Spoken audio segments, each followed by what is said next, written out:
At the tone, the broadcast will begin in 4 minutes, 30 seconds.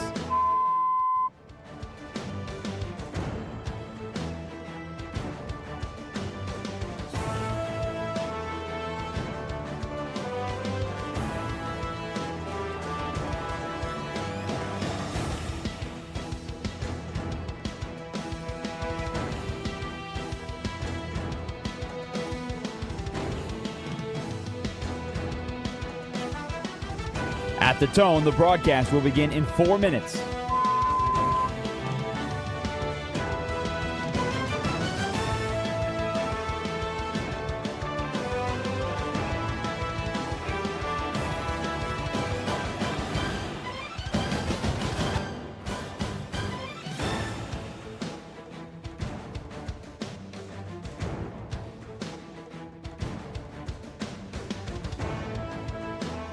At the tone, the broadcast will begin in 3 minutes and 30 seconds.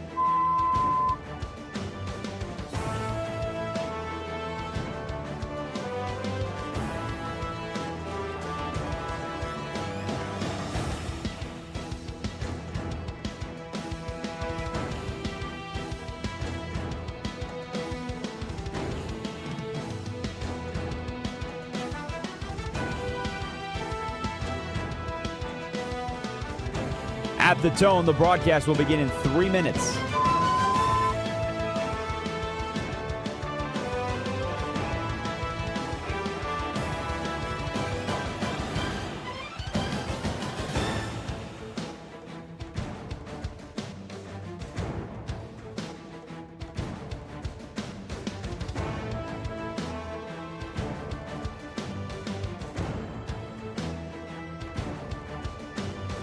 At the tone, the broadcast will begin in 2 minutes, 30 seconds.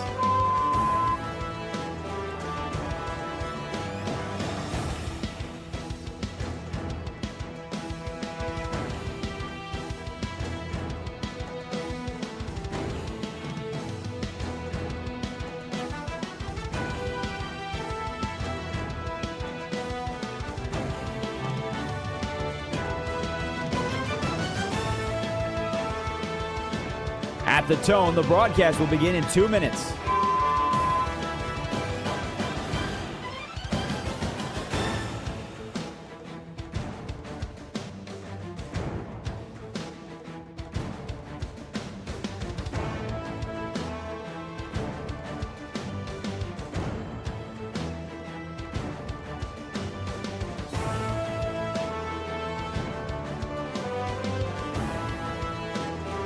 At the tone, the broadcast will begin in 1 minute, 30 seconds.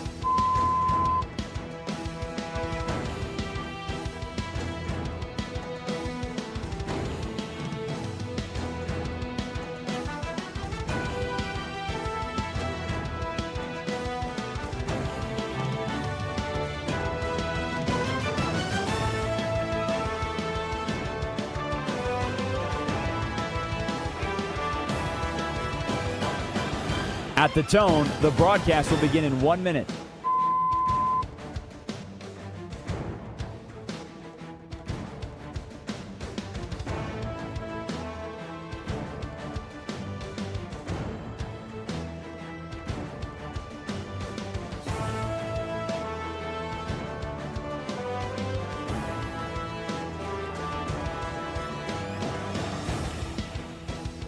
Stations, this is your final time check. At the tone, the broadcast will begin in 30 seconds.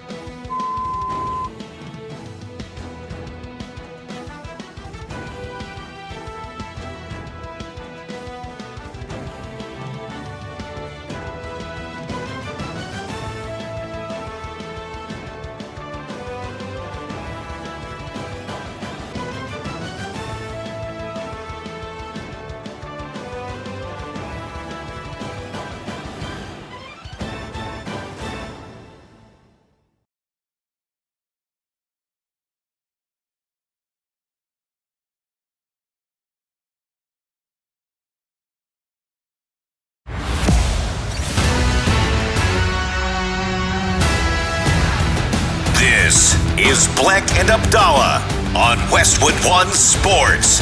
Here's Chris Bleck and Adam Abdalla. That's right. Welcome in. Bleck Abdalla here on Westwood One Sports, the Westwood One Sports app, SiriusXM Channel 375, all of our great radio affiliates around the country. I'm Chris Bleck along with Adam Abdalla, broadcasting live from downtown Chicago. We're on the air until 3 Eastern. If you want to call or text the show today, the number is 310-840-4910. Schedule day in the NFL. It is here. Let's go. Let's do this. If you like planning, if you like putting things into your phone, dates, this is your day. If you like logistics. If you like planning things, today is better than the Super Bowl because that is just one game. Today, you can add all of these games to your planner. What a day. We already know the teams. We know the matchups. But today, we will find out the days of the week, and we will find out the TV partners. Yeah. What a day. Today's a day. Let's go. If you Let's like going to your this. team's website and adding that to your Google Calendar, Yes. your iCal, today was Today is made your for day. you. No, Today's the day. You know what I do love doing? Today at about 7:30-ish Eastern-ish, I do like going and watching all the different social media videos because it's like a big day. Yeah. For watching all the different videos that the teams, the social media teams work on. Sure, pop off. Yeah. Let's go. Yeah. Dude, yeah. Today's your day. Yeah, and I think there's a lot of speculation around the NFL, what the Chargers will do, and with whether or not the Chargers will address I think what every team is going to do. the Mike Vrabel, Diana Rossini situation. I think that's out there, yeah. Mike Vrabel and Diana Rossini. So you're right. I think that's going to be, I think a lot of people are going to be looking forward to the social media releases from the teams. I'm guessing there will be zero reference of that. Usually it's the Chargers that get the edgier style videos where they're pointing out things that maybe other teams wouldn't. But yeah, today's the day. Today's schedule release day, 8 Eastern. We have a special here on Westwood One Sports. Westwood One Sports presentation, the NFL schedule release 26, hosted by Scott Graham and Mike Golick, will announce and break down the schedule. Super Bowl champion Seahawks defensive lineman Leonard Williams will join the show. That's tonight, 8 Eastern, right here on Westwood One Sports. So we have the schedule as we've joked about throughout the week. This week is Trickle Week, Trickle Drip Drop Week, as the different television partners in the NFL have been announcing and releasing specific games as we've gone. Yesterday, we started the show. We had the international lineup for the games for the entire season. Yeah, the little drip drops keep coming out. This morning, we got news that the early game on Thanksgiving will be the Chicago Bears at the Detroit Lions. Oh. So there you go. So the Bears and the Lions will be your early game. And I might add, the Thanksgiving lineup, this is an all-time lineup this year. Man. Yeah. To have the Eagles, Cowboys as the second game, Bears, Lions as the first game, and the rumors that are out there that it will be the Bills and the Chiefs as the night game on Thanksgiving. I don't know if you can find a better 3-pack of games in the regular season than that.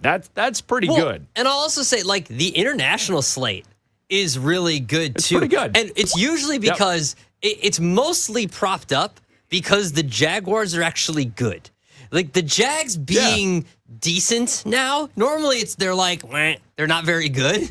And it's like, oh, okay, someone's got to go play the Jags, and they're not good. But now that all of these teams are decent, the international slate of games is really good. And you're right, the Thanksgiving Day is going to be awesome. I would say also the news that was leaked out, dropped in the trickle from yesterday from the NFL. Yes, I mean, it's a big day, right? We're all sitting in our different cars, cubicles, places of business today, just thinking that right? Like, isn't that how we're going through the day? Yeah, you're waiting. Just thinking about football. You've been waiting all month for a scheduled day. Yeah, so I can write this down in my calendar. Yeah. Yes.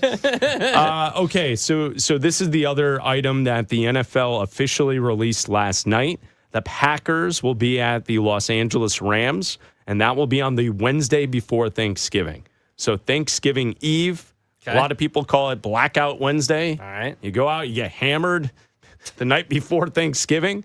That game will be on Netflix, and that will be the Packers at the Rams on the Wednesday before Thanksgiving. The first time the NFL will place a game on that date. All right. That's a great game, too. So those are the games that we know of right now. There are many games around the National Football League that are leaking. There are leaks all over the place for the NFL on different games, different places, different spots, right? Like so here's the thing. There's a lot of information that's out there. We don't need to list off every single game that's been leaked. If you've been online, you've seen it. Rumor and innuendo. It won't be confirmed until tonight at 8 Eastern. Okay? So that's when the NFL will officially announce it. Here's the one thing that if we joke about being excited for the schedule and putting it down in your calendar, how do you feel about this? And you can text the show at 310-840-4910. Your favorite team. Diehard fan of your favorite team. Wherever you are. If you're a Buffalo Bills fan, if you're someone that's in New Orleans and you're a Saints fan and you're hoping that your team's going to be a little bit better this season than they were last season. Yeah. You know, if you're a Denver Broncos fan, if you're on the West Coast and you're a fan of the San Francisco 49ers, your favorite team. My question, because this is the way that I look at it, I don't like the holiday games for my favorite team. Wow.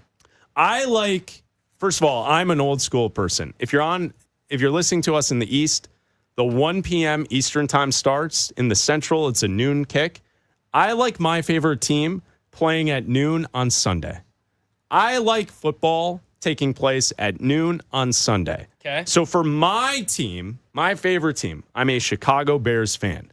I like noon at Sunday, and I would prefer as many of those as I can get on the schedule. That's just me. I don't care about the national TV games. I don't care about the holidays. I don't want to be playing on a Tuesday or a Wednesday or a Thursday. I like noon at Sunday. You might say that I'm a bit old school in that thought. And if you're on the East Coast and you're a Bills fan or a Jets fan or a Giants fan, maybe it's the 1 p.m. Eastern starts. Yeah. That's what you like. Mm-hmm. I get it. To each his own. So when the schedule is released, I'm always hoping that my favorite team is not playing on the holidays. Okay. Like, I enjoy watching football on the holidays, but I want it to be your team. I don't want to be like emotionally invested while I'm trying to eat turkey. Okay. Or I don't want to be emotionally invested while we're handing out gifts on Christmas Day, perhaps at noon. I would like to enjoy a Christmas brunch. What are you waiting at noon to hand out gifts? Well, it's a leisurely day. What are you wait until noon to hand out gifts? Well, when you got adults, you don't have to get up at the crack of the morning to let them Santa go after. Santa sleeps in at your house. Yeah, of course. That's what happens. Wow. That's what happens when you got grown adults hanging out. Man. So when I'm saying this is that if you see games on the holidays, do you like that? I enjoy certain holidays as opposed to other holidays. Like, okay, so I feel like having a different perspective, doing this, what we do, being immersed in what we do, having a different perspective on it. I don't mind when our team, the Chicago Bears, you and I broadcast out of the city of Chicago. I don't mind it when the Bears are featured in a primetime game. I like watching the entire NFL. I like watching all of the other games. And then either having the Bears be the focus on the Thursday night before all of the games on Sunday, or having them be the focus on Sunday night or Monday night. And then just having 1 o'clock, 4:30 to have the rest of the day to just watch the rest of the NFL and consume the NFL. The other teams. That's never bothered me. I'm not sitting there waking up on a Sunday and being like, I got to wait until tonight to watch the Bears. That's never bothered me. You're saying you're not waking up waiting all night for Sunday night? I don't care about that. No. I don't mind it. I look forward to it because I'm like, all right, I don't have to worry. And now that, and you know what's good? Now that the Bears are decent, it's not like, oh, I don't have to wait all day to be disappointed. Like, it's like a kick in the teeth. Yeah, exactly. It's like normally, the past few years, it's like, okay, now the nation gets to see us get kicked in the face. Yeah. So it's fine because now the Bears are decent and shouldn't get kicked in the teeth as much or as often. I don't mind also the Thanksgiving game. I feel like this year, specifically, the Bears are going to play on Thanksgiving against the Lions. I don't mind that. I'm fine with that. The Bears have played in the third game on Thanksgiving at night. Don't mind that either. I think Thanksgiving is fine. The Bears are rumored to be playing on Christmas this year. Well, that's why I said the opening gifts, having a Christmas Day brunch, and then having to watch a game at noon. You asked as a fan, so I'm speaking as a fan right now. As a fan, not a fan. I don't like the Christmas Day game. And look, because it's just my team. Your team can play. Your team. That's what I'm saying. That's why I'm asking people. I want every other team in the NFL to play on Christmas Day except for my team. I don't want to have to focus on my team. I will watch the game. I will have one eye on the presents, one eye on the 3-year-old, my 3-year-old, and the third eye on the game. Right? Because I don't want to have the intent and the focus on my team on Christmas. And this year, rumors say, I will have to, the drip drop says, I will have to focus on the Bears and the Packers. Like, in late December. Like, that's this, you said. It's a game that will matter. You said, you made the prediction earlier this week when we got the Thanksgiving game between the Eagles and the Cowboys. That's going to be for the division. Bears-Packers, late December. That could be for the division. Sure. That could be for a wild card spot. It could be. Like, that could be the most important game for our team. And I got to watch it on Christmas? Yeah. Well, that's the room. But that's why I'm asking people at 310-840-4910, your favorite team. If you're a Cardinals fan, if you're a Rams fan, right? If you're a Dolphins fan, do you like being disrupted on the holidays to watch your team? I agree with you. I'll watch your team. Yeah. If your team wants to play on the holidays, I'm cool with that. I'll watch. But like, I don't want to have it ruin my day because maybe it's like that's where Bears fans, Jets fans, Browns fans, I think that's what we all have in common is that when you get put into these big spots, usually we're let down. Yeah. And so do you want that for your team for the holiday?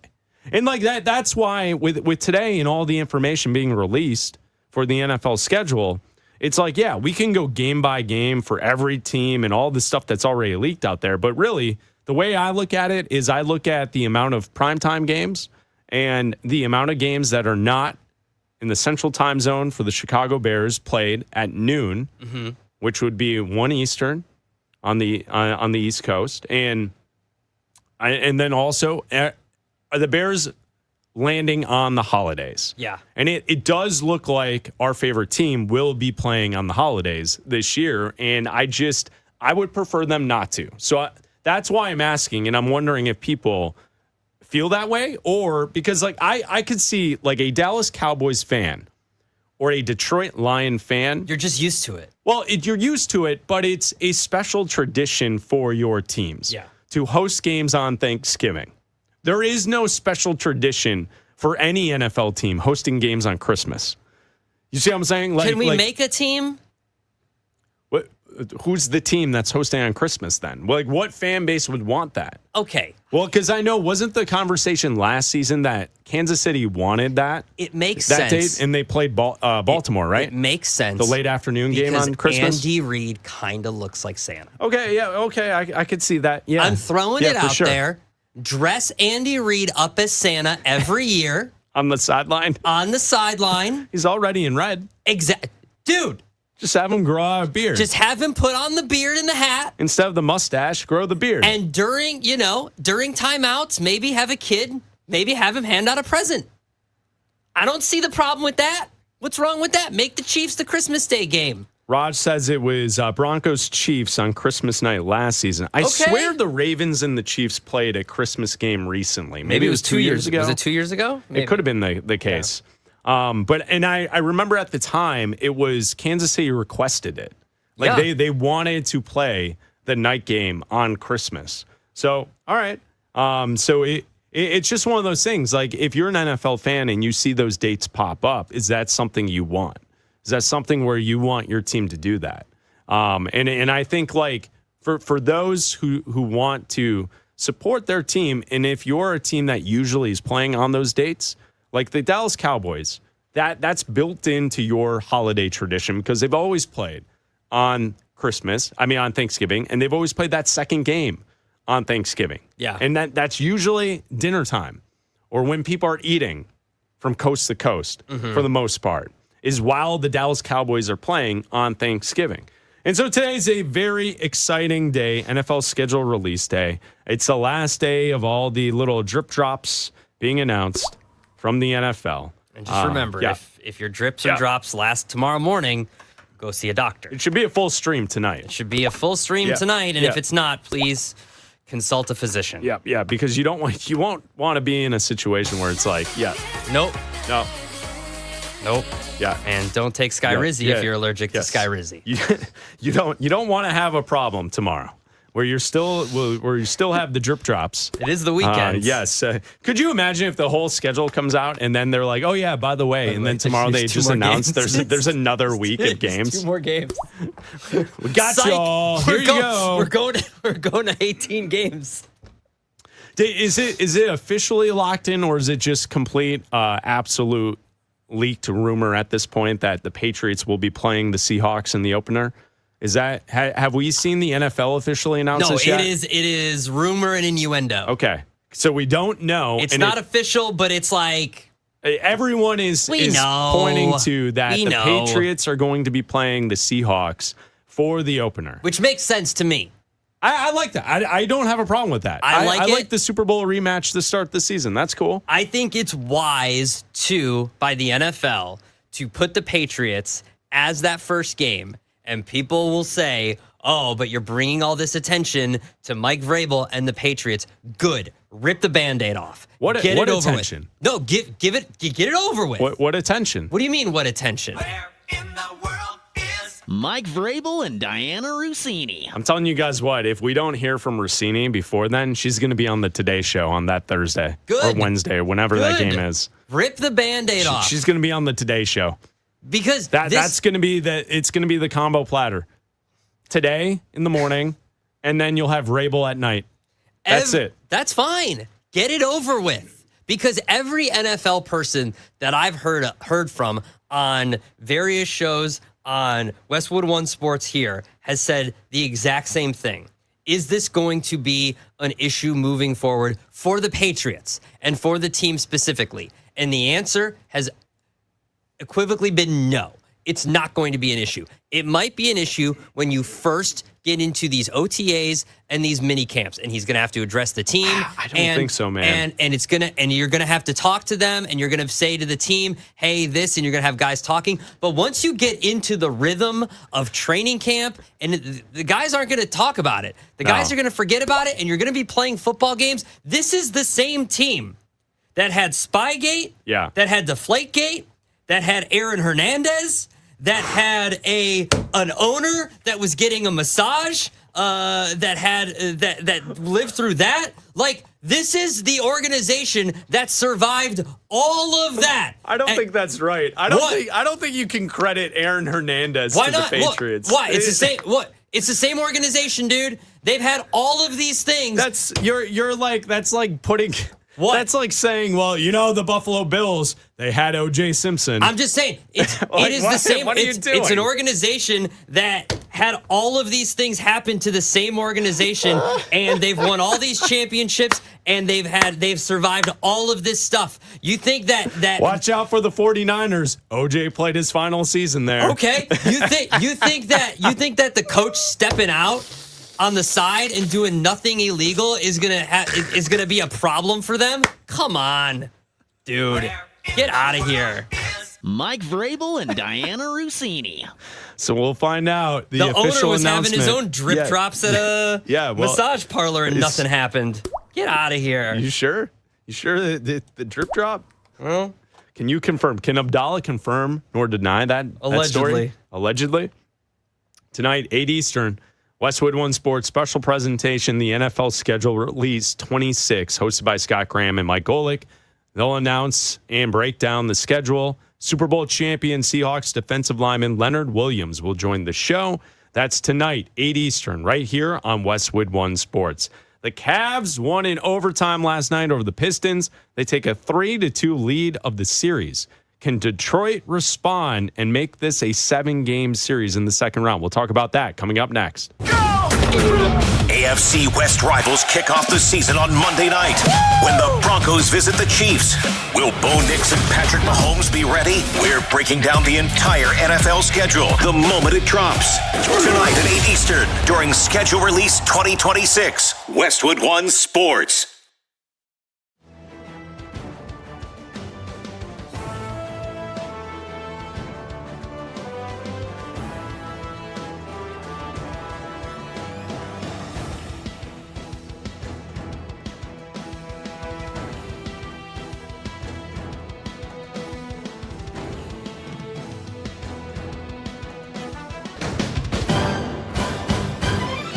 At the tone, the broadcast will begin in 4 minutes, 30 seconds.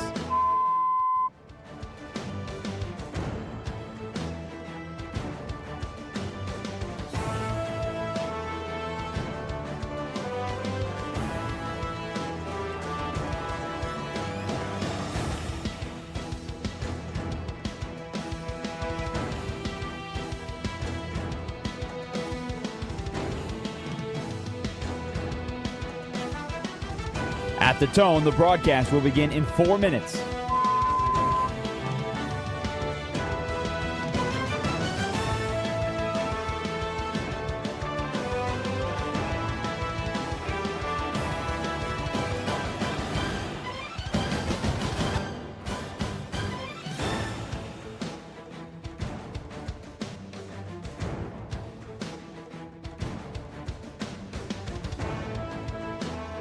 At the tone, the broadcast will begin in 3 minutes and 30 seconds.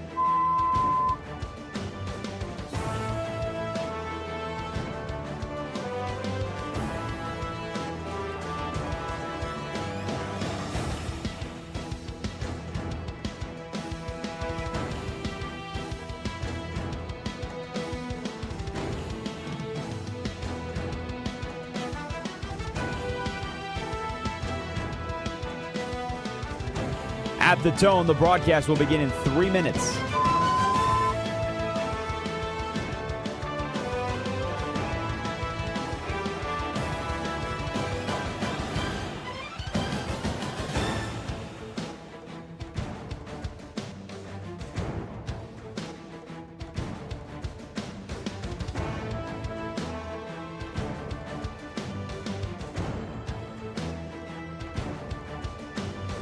At the tone, the broadcast will begin in 2 minutes, 30 seconds.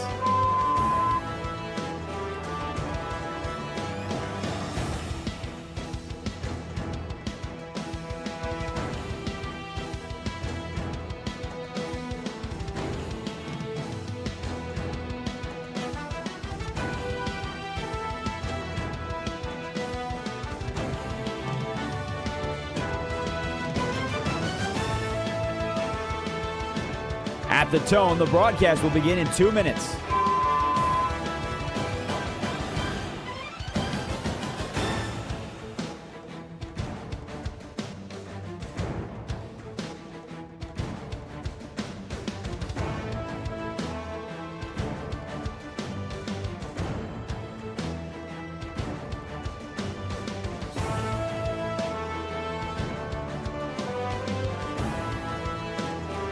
At the tone, the broadcast will begin in 1 minute, 30 seconds.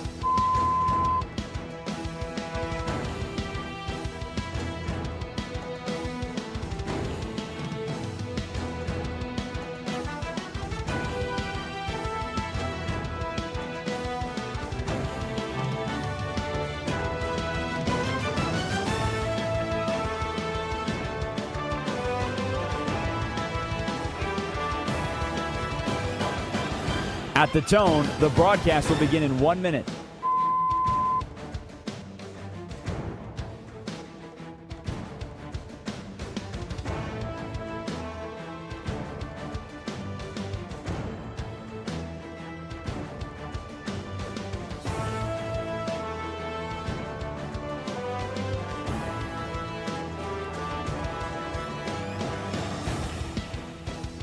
Stations, this is your final time check.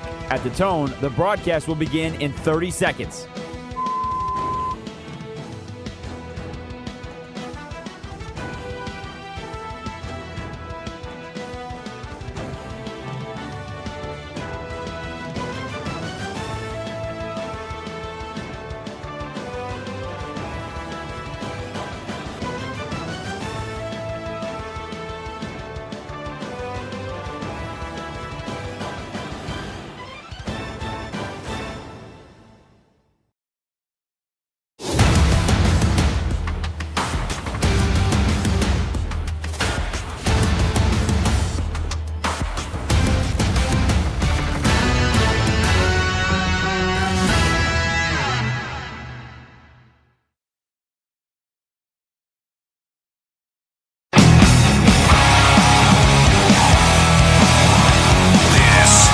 Bleck and Abdalla on Westwood One Sports. Here's Chris Bleck and Adam Abdalla. Hanging out with you here on Westwood One Sports. You can text the show at 310-840-4910. And that's where we get a text from the 251. We're talking about an NFL schedule release day, right? Like, are you happy as an NFL fan if your team plays in the holiday games? You know, like, because we can go through every single rumored and leaked game that's out there. There's a lot out there. For the most part, if you search hard enough, you can probably figure out like 90% of the NFL schedule today. Yeah. If you wanted to. It also will just be announced tonight. Just wait. At 8 What are Eastern. you waiting We'll all find out tonight, and then we'll all get to plan. It's not like you get a leg up. You all get to plan your fall. So from the 251, here's the text. Do you think there will be any teams make reference to finger locking gate, or has Goodell put a kibosh on it tonight when the teams release their videos? Well, you have to understand, Roger Goodell can't tell the owners what to do. Roger Goodell works for the owners. Yeah, but the other owners could cover for each other. That's fine. They can. They can. I'm wondering, there's two things that I'm wondering tonight. There's two things. Do the social media teams take shots at the Patriots, and do they take shots at the Steelers? Because the Steelers are still kind of waiting for something. Yeah, they are. They're still. That's the problem with trying to put together something that's pre-made is you don't know when Aaron Rodgers is going to say yes or no to playing for the Steelers. Well, same with the schedule. Like how many primetime games do you give the Steelers that's what's funny is you mentioned like 10 minutes ago the international slate of games that we have this upcoming season. One of those games that could be a pretty bad game when we get there could be that game in Paris, France, between the Steelers and the Saints. Well, listen, they could all be bad games. What was the holiday this year where it was all backups? Like wasn't that Christmas? It was it was like the day after, it was the day of or something like that, or Christmas Eve. It was something like that where it was like all backups. There and was it a holiday bad. this past season where we had a bunch of backups that could always happen. But I think that as far as like the social media teams taking shots, like you could have two things is what I'm looking for, and specifically from the Chargers, because they're the best at it. Yeah, they are. Also, a text from the 845. As a Raiders fan, I will take any national broadcast as it would sign that they no longer stink. They will be in the Week 18 flex game this year, fighting for a playoff spot. Take it to the bank. How about that? I know. Already predicting the flexed in for the Raiders in Week 18. Okay. From the 845. So you can text the show at 310-840-4910. It kind of depends, right? Like, I wouldn't put the Raiders in a spot early because I think it's assumed that Kirk Cousins is going to start. So maybe they are a flex candidate if you see that they're playing well and when Mendoza starts. If they're playing poorly and they pull the plug on Kirk Cousins and Mendoza comes in and he does start to play well, then you do that. But I think there'll be a candidate for more games next season when you see like last year's number one pick versus this year's number one pick. They do like that kind of thing. So it'll be like Mendoza versus Arch Manning type of thing. So like they're a candidate for that, but I would wait to see. They're probably a candidate for more later in the season when they can be flexed into those games. Last night, the Cleveland Cavaliers beat the Detroit Pistons 117-113 in overtime to take a 3-2 lead in the second round series. James Harden last night was fantastic. 30 points. He went to the foul line 14 times, made 11 of those free throws, 8 rebounds, 6 assists. And then also another 21 points came from Donovan Mitchell as the Cavs, especially in overtime. At the start of overtime, they jumped on Detroit. And Detroit really, Cade Cunningham had a great game, 39 points, 7 rebounds, 9 assists. But he can't do it alone. And I feel like Jalen Duren, throughout the playoffs, Abdalla, you have pointed to the struggles of Duren to this point in the playoffs. And once again last night, 9 points. He only played 25 minutes. And this is a player that will be a free agent this upcoming summer. And he is not helping himself by the performance that he's had in the last 2 series. The Pistons last night were up by 9 points with like 2 minutes left in the game and choked away this lead. They should have won this game.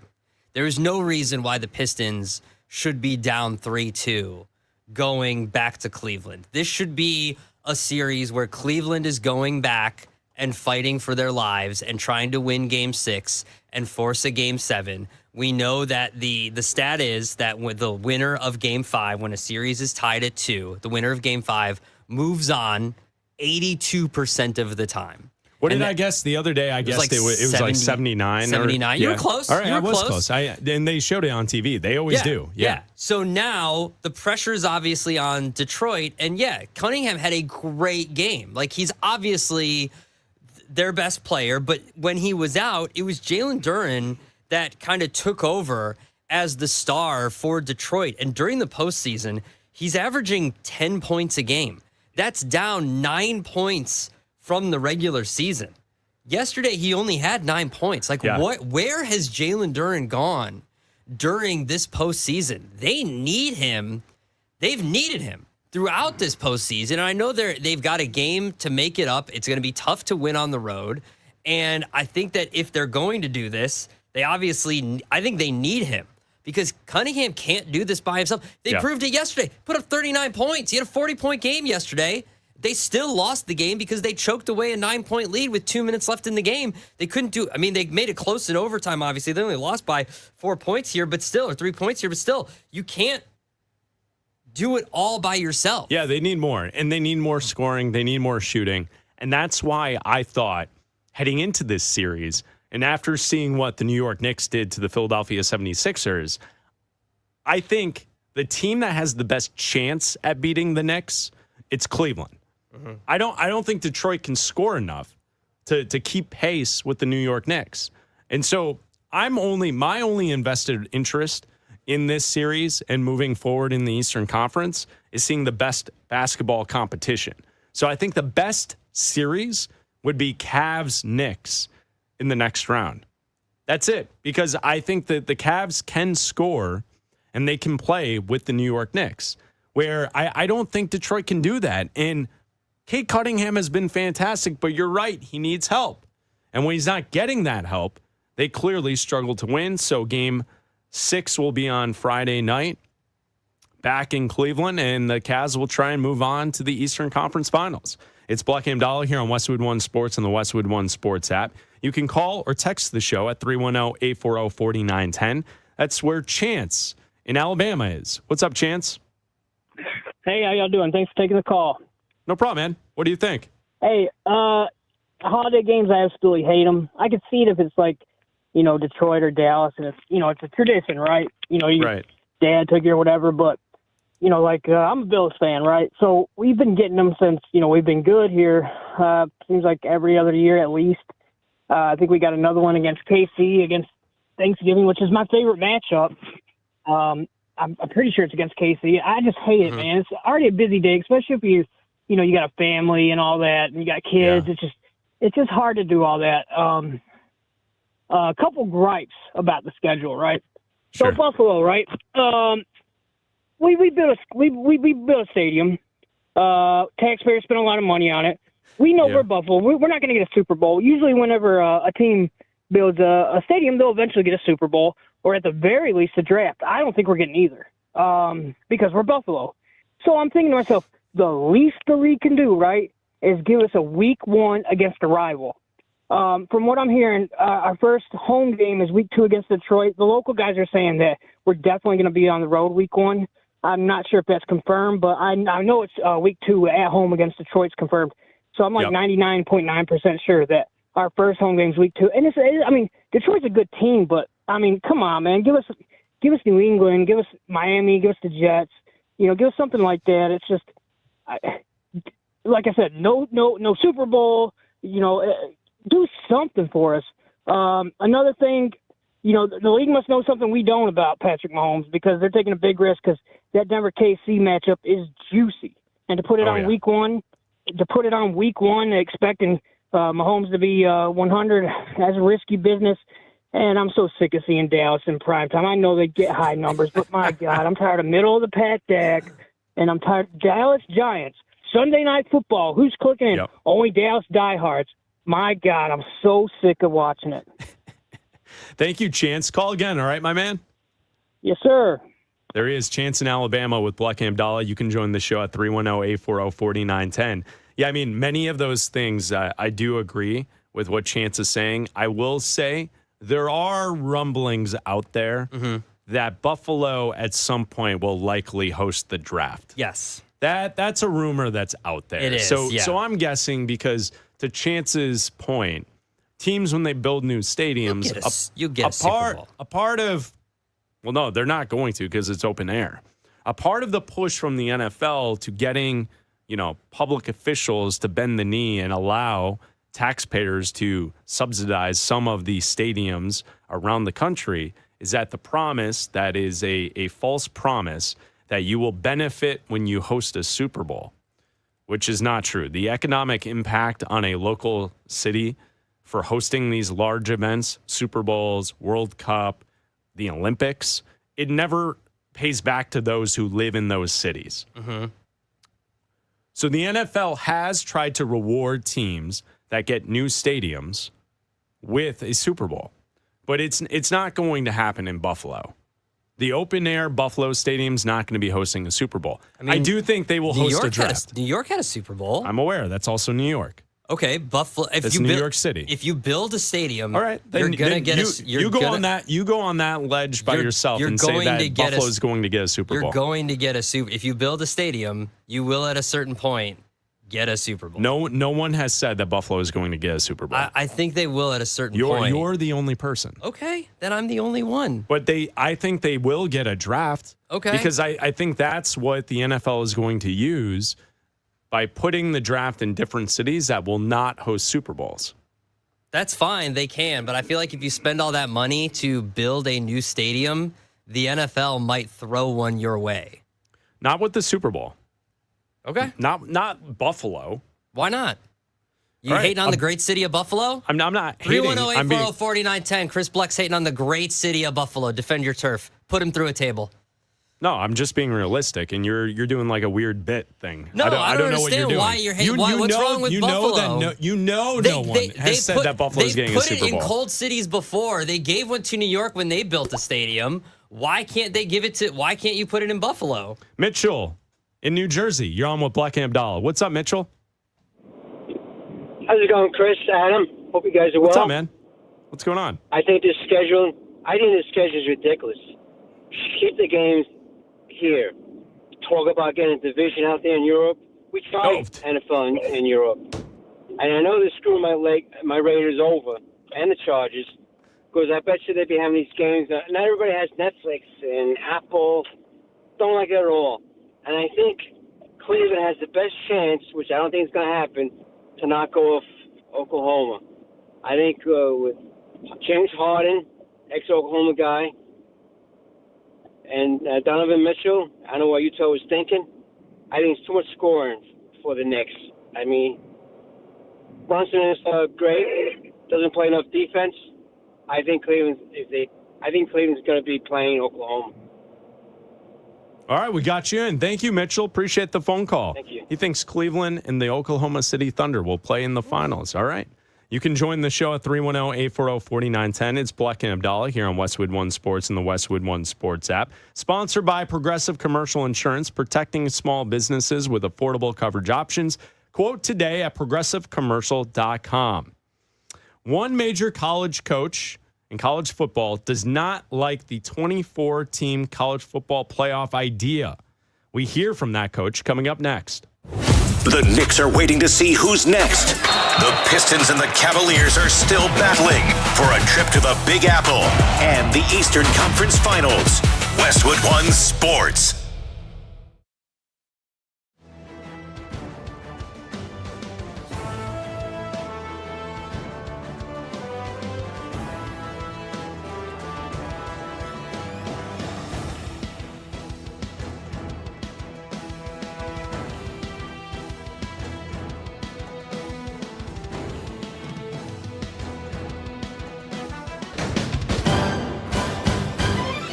At the tone, the broadcast will begin in 4 minutes, 30 seconds.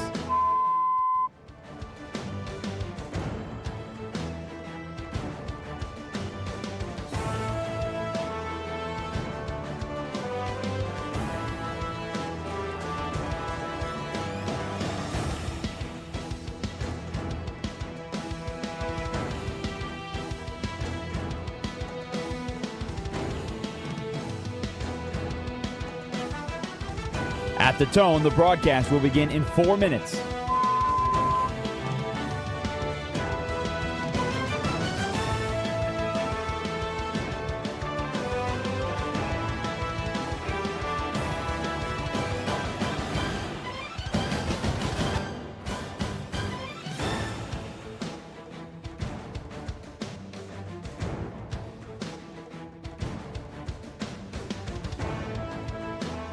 At the tone, the broadcast will begin in 3 minutes and 30 seconds.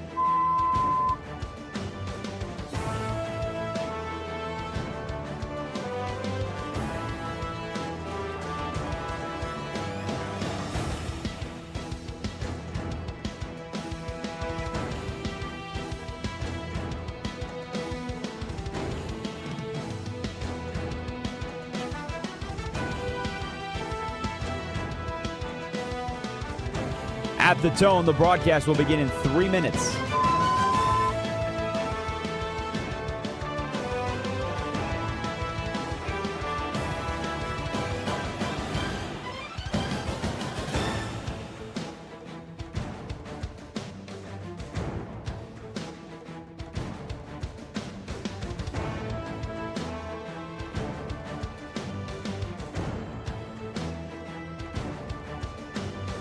At the tone, the broadcast will begin in 2 minutes, 30 seconds.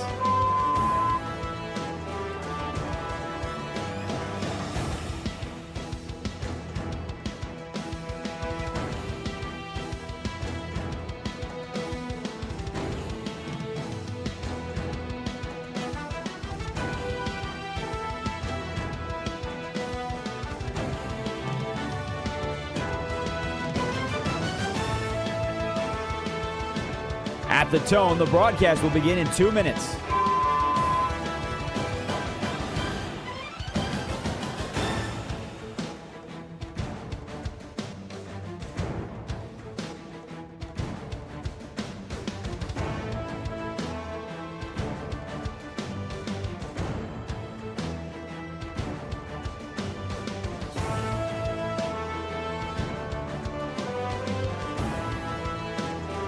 At the tone, the broadcast will begin in 1 minute, 30 seconds.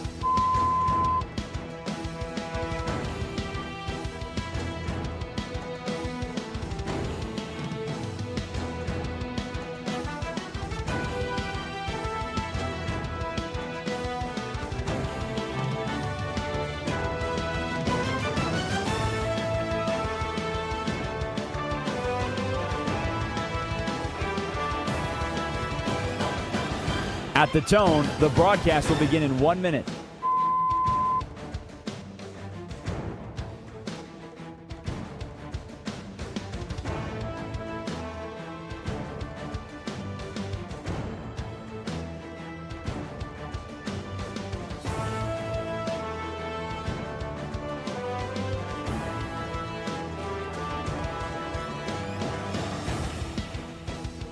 Stations, this is your final time check. At the tone, the broadcast will begin in 30 seconds.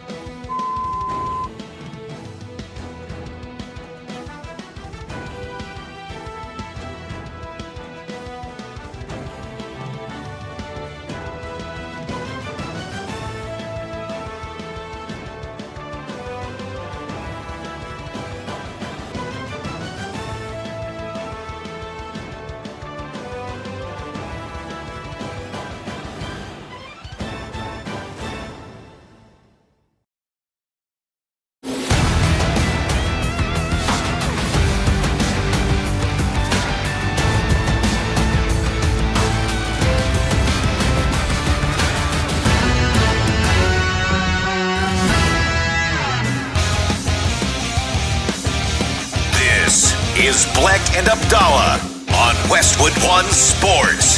Here's Chris Bleck and Adam Abdalla. It's NFL schedule release day. Hanging out with you here on Westwood One Sports and the Westwood One Sports app. And even though the focus in the sports landscape today is getting the NFL schedule released, 8 Eastern, listen to Westwood One Sports tonight. We'll break it down for you. Scott Graham, Mike Golick. It'll be fantastic. Great show. I would say this, even though that's going on, we have the PGA Tour, the PGA's championships are taking place. You can also listen to that on the Westwood One Sports app at 2 Eastern. So that tournament is taking place. So we've got a major going on in golf. We got the NBA playoffs, NHL playoffs taking place. College football is on front of mind as well because the various conferences have been having some media days and different media sessions. Yesterday, you saw Jim Phillips from the ACC speaking to the media. And with college football, here's the big story that's on the horizon. You have the ACC, the Big 12, Notre Dame, all supporting the Big Ten's idea of a 24-team college football playoff. So all of those parties are supporting the Big Ten's idea that they need to expand the playoff from 12 to double it to 24. So that's the ACC, the Big 12, Notre Dame, who's an independent, and then the Big 10. The one holdout is the SEC. Now, why is the SEC holding out? This really just comes down to money. It's all about money. That's it. That's the simple thought, and it's even simpler, more simplistic than that. It all comes down to this idea. Who are the broadcast partners? The number one broadcast partner for the SEC is ESPN. And ESPN has the broadcast rights of the current college football playoff format. So if they change the college football playoff format in the future, ESPN will have to open that up to bidding, and other broadcast partners can then try and get those games, like Fox and the other networks that just so happen to carry the Big Ten.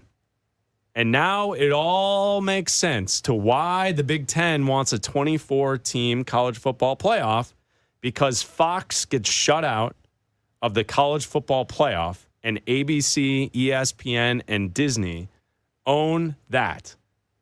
And then that's it. And that's why the SEC is trying not to budge and trying to keep it the way it is.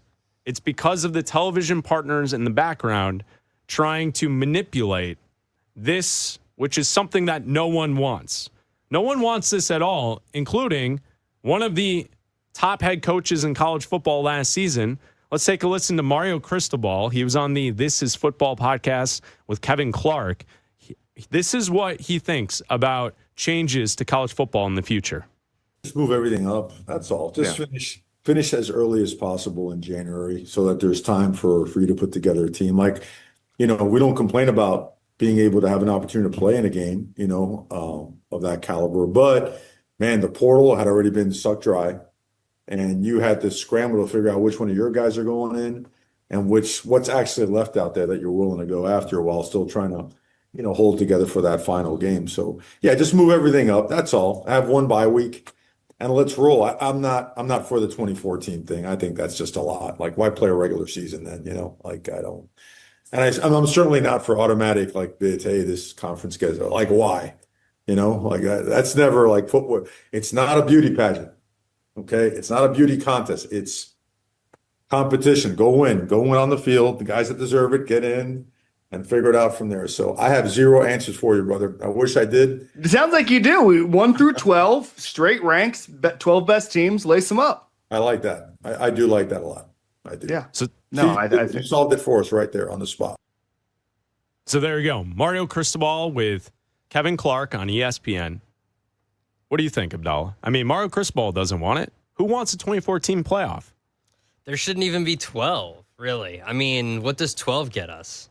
12 just extends this even further. I think that you saw with 12 going through it last year that the championship games for the conferences didn't even matter because the winners basically and the participants automatically got in regardless. So I think that right now you have a decent system with 12. I think it's all about money. It's all about getting these conferences to get more money, these networks to get more money. It's why we saw the NCAA tournament in college basketball expand to more because you got to get more money. You got to have more games. You got to have more teams. So there's more money involved. That's all this is. And that's why the SEC is holding out because of the networks.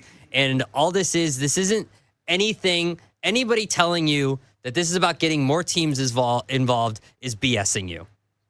No one cares about that. No, no one cares about that. It's the TV events. Yeah, that's what's in the background that's here. it. They want more dates on the schedule so they can have the TV product. That's it. No one cares about more at-large bids. Nope. No one cares about getting the 5th Big Ten team in or the 4th SEC team in or that. No one cares about that. No one cares. The commissioners don't care about that. The schools don't care about that. All they care about is more revenue for their school, and the commissioners care about more revenue for their conference, and the executives care about more revenue for their channels. That's all they care about. Yeah. That's all it is. And it's the two broadcast partners. It's Fox and ESPN. That's all it is. ESPN doesn't want the change because they control the college football playoff the way it is right now. And if you add more teams, then it opens it up. And anyone can bid on it, and it's not, that's why the SEC is trying to keep it at 12. And it's what's sad about it is I love college football. You love college football. It is so fun. It's the best. The regular season is the best in sports because every game matters, and every weekend something can happen that changes the outcome of the end result, and it all matters. But if you go to 24 teams, it may not all matter. No, it doesn't. And that's why, when we look at this movement to 24 teams, it's something that coaches don't want, fans don't want, the players aren't going to want it. No. They're going to want to get paid more. No one wants this. And it kind of, to me, it reminds or it makes me think about this current landscape that we're in right now in society where you have tech billionaires telling everyone and big companies, in Silicon Valley telling you that everything's going to be AI in the future. What person wants AI stuff? Nobody. No one wants it. No. We all make fun of it. We mock it. It's not actually making our lives better. Nobody wants an AI movie or an AI picture or anything like that. No. But people are telling us that this is what we want. I don't think it's what people want. And it's the same with this college football setup. No one wants a 24-team playoff. That's it. No one wants it. Some people want an AI girlfriend. Okay. Some people might want that. What? Why would you want that? Why would you want an AI girlfriend over a real life girlfriend? Because you're scared to talk to girls. You're scared to talk to girls, but you'll talk to your chat bot. Some people. We update the latest rumblings with the NFL schedule next. This is Westwood One Sports.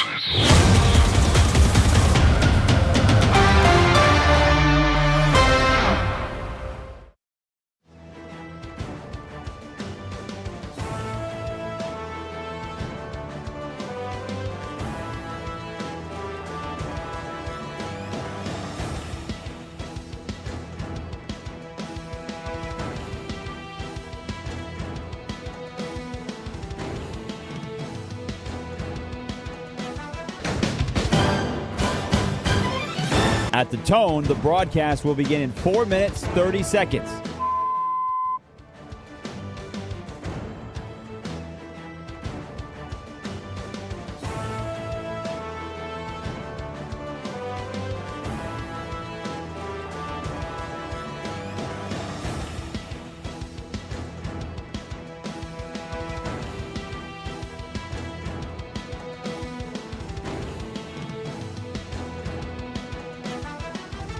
At the tone, the broadcast will begin in 4 minutes.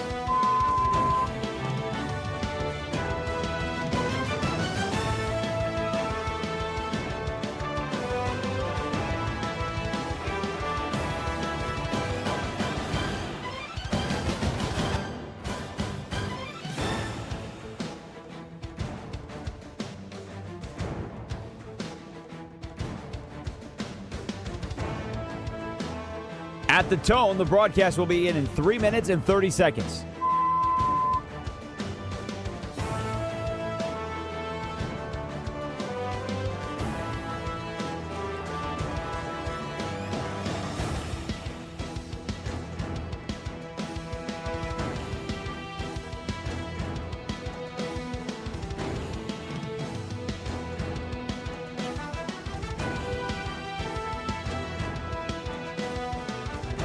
At the tone, the broadcast will begin in 3 minutes.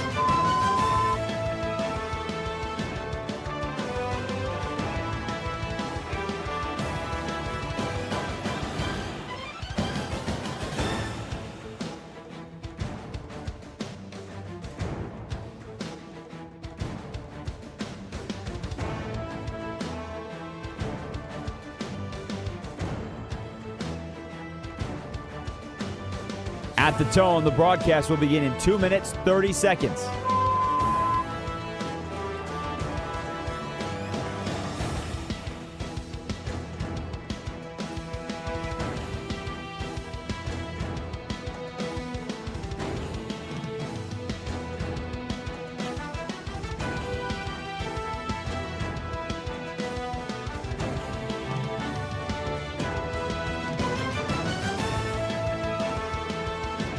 At the tone, the broadcast will begin in 2 minutes.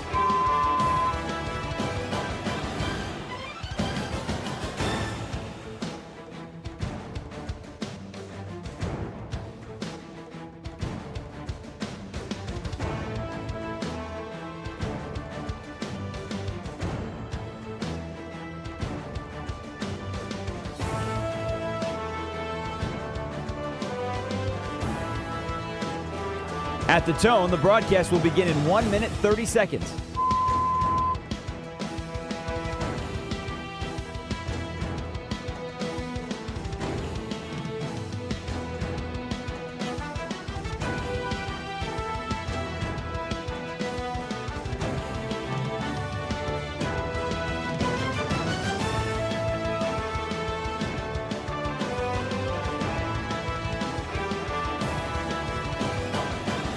At the tone, the broadcast will begin in 1 minute.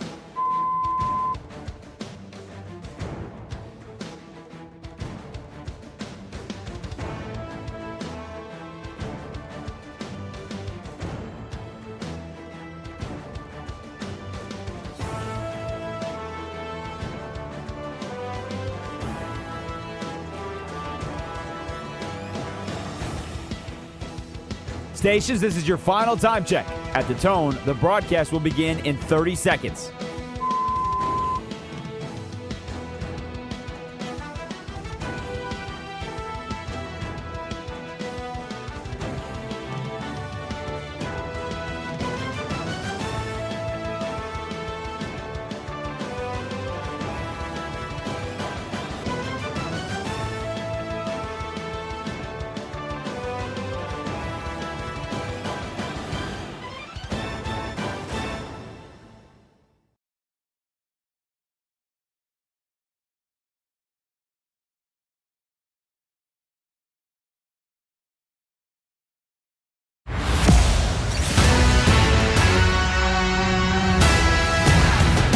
This is Bleck and Abdalla on Westwood One Sports. Here's Chris Bleck and Adam Abdalla. That's right. Bleck and Abdalla here on Westwood One Sports, the Westwood One Sports app, SiriusXM Channel 375, all of our great radio affiliates around the country. I'm Chris Bleck along with Adam Abdalla, hanging out with you live from Chicago until 3 Eastern. You can call or text the show every day at 310-840-4910. Today is the day, Abdalla. That's right. Here we go. Yep. I had tassels on my pasties. Oh, all right, QVC Tasty lady. day. All right. Tasty No, it's schedule day. NFL schedule day. Schedule day. Here we go. We're planning. We're getting ready. We know teams are going to play each other, but today we get the dates. Today we get the TV networks. Today we know who's hosting, where, at what time. Today's the day. Schedule release day. 8 Eastern tonight. We will find out from the National Football League. Can't wait. I'm excited. If you're a fan of logistics, today is your day. If you're a fan of Google Calendars and iCals and adding things to your calendar, today is your day. Hand up. I am. I'm a planner, and I love this day. I love it. If you're a fan of graphics and social media content, today is your day. Yes, it is. Maybe you're someone that loves tailgating, and today's the day that you can start to map out and chart what you're going to grill for your tailgates throughout the fall and into the winter. I mean, this is a big vacation planner with big planning if you day. got a group chat, today's your day. Today is a big planning day for those who follow the NFL. Here's what we know at this moment. Last night, the NFL announced officially, as it is also here on the Bleck and Abdalla show, trickle and drip drop week. That as the week goes, the schedule is trickling out. Little drip drops from the NFL official announcements. So here we go. This is what we had last night. The Packers will play the Rams in the first Thanksgiving Eve game that will ever take place. So the Wednesday before Thanksgiving, it will be a night game in Los Angeles. Packers at Rams. That's a good matchup. That game will be on Netflix. We also found out, trickling out, drip drops from the NFL officially, that on Thanksgiving Day, the Chicago Bears will play against the Detroit Lions in the traditional early game on Thanksgiving from Detroit, as the Lions are the team that started the tradition of hosting games on Thanksgiving. I believe I looked that up before in a prior life, Abdalla. We talked about this. It was a marketing gimmick from the Lions ownership. So that's why they started playing that game in Detroit on Thanksgiving. So it'll be Bears-Lions on Thanksgiving. Now, with that said, there is a whole mess of leaks and rumors and things that are being reported today. You can kind of piece together most of the schedule for your favorite team. But those are what have been officially announced by the NFL and the TV partners at this time. So we get the Thanksgiving early game with the Bears and the Lions. We also know that this was announced a couple days ago that the Eagles will be at the Cowboys for the second game on Thanksgiving.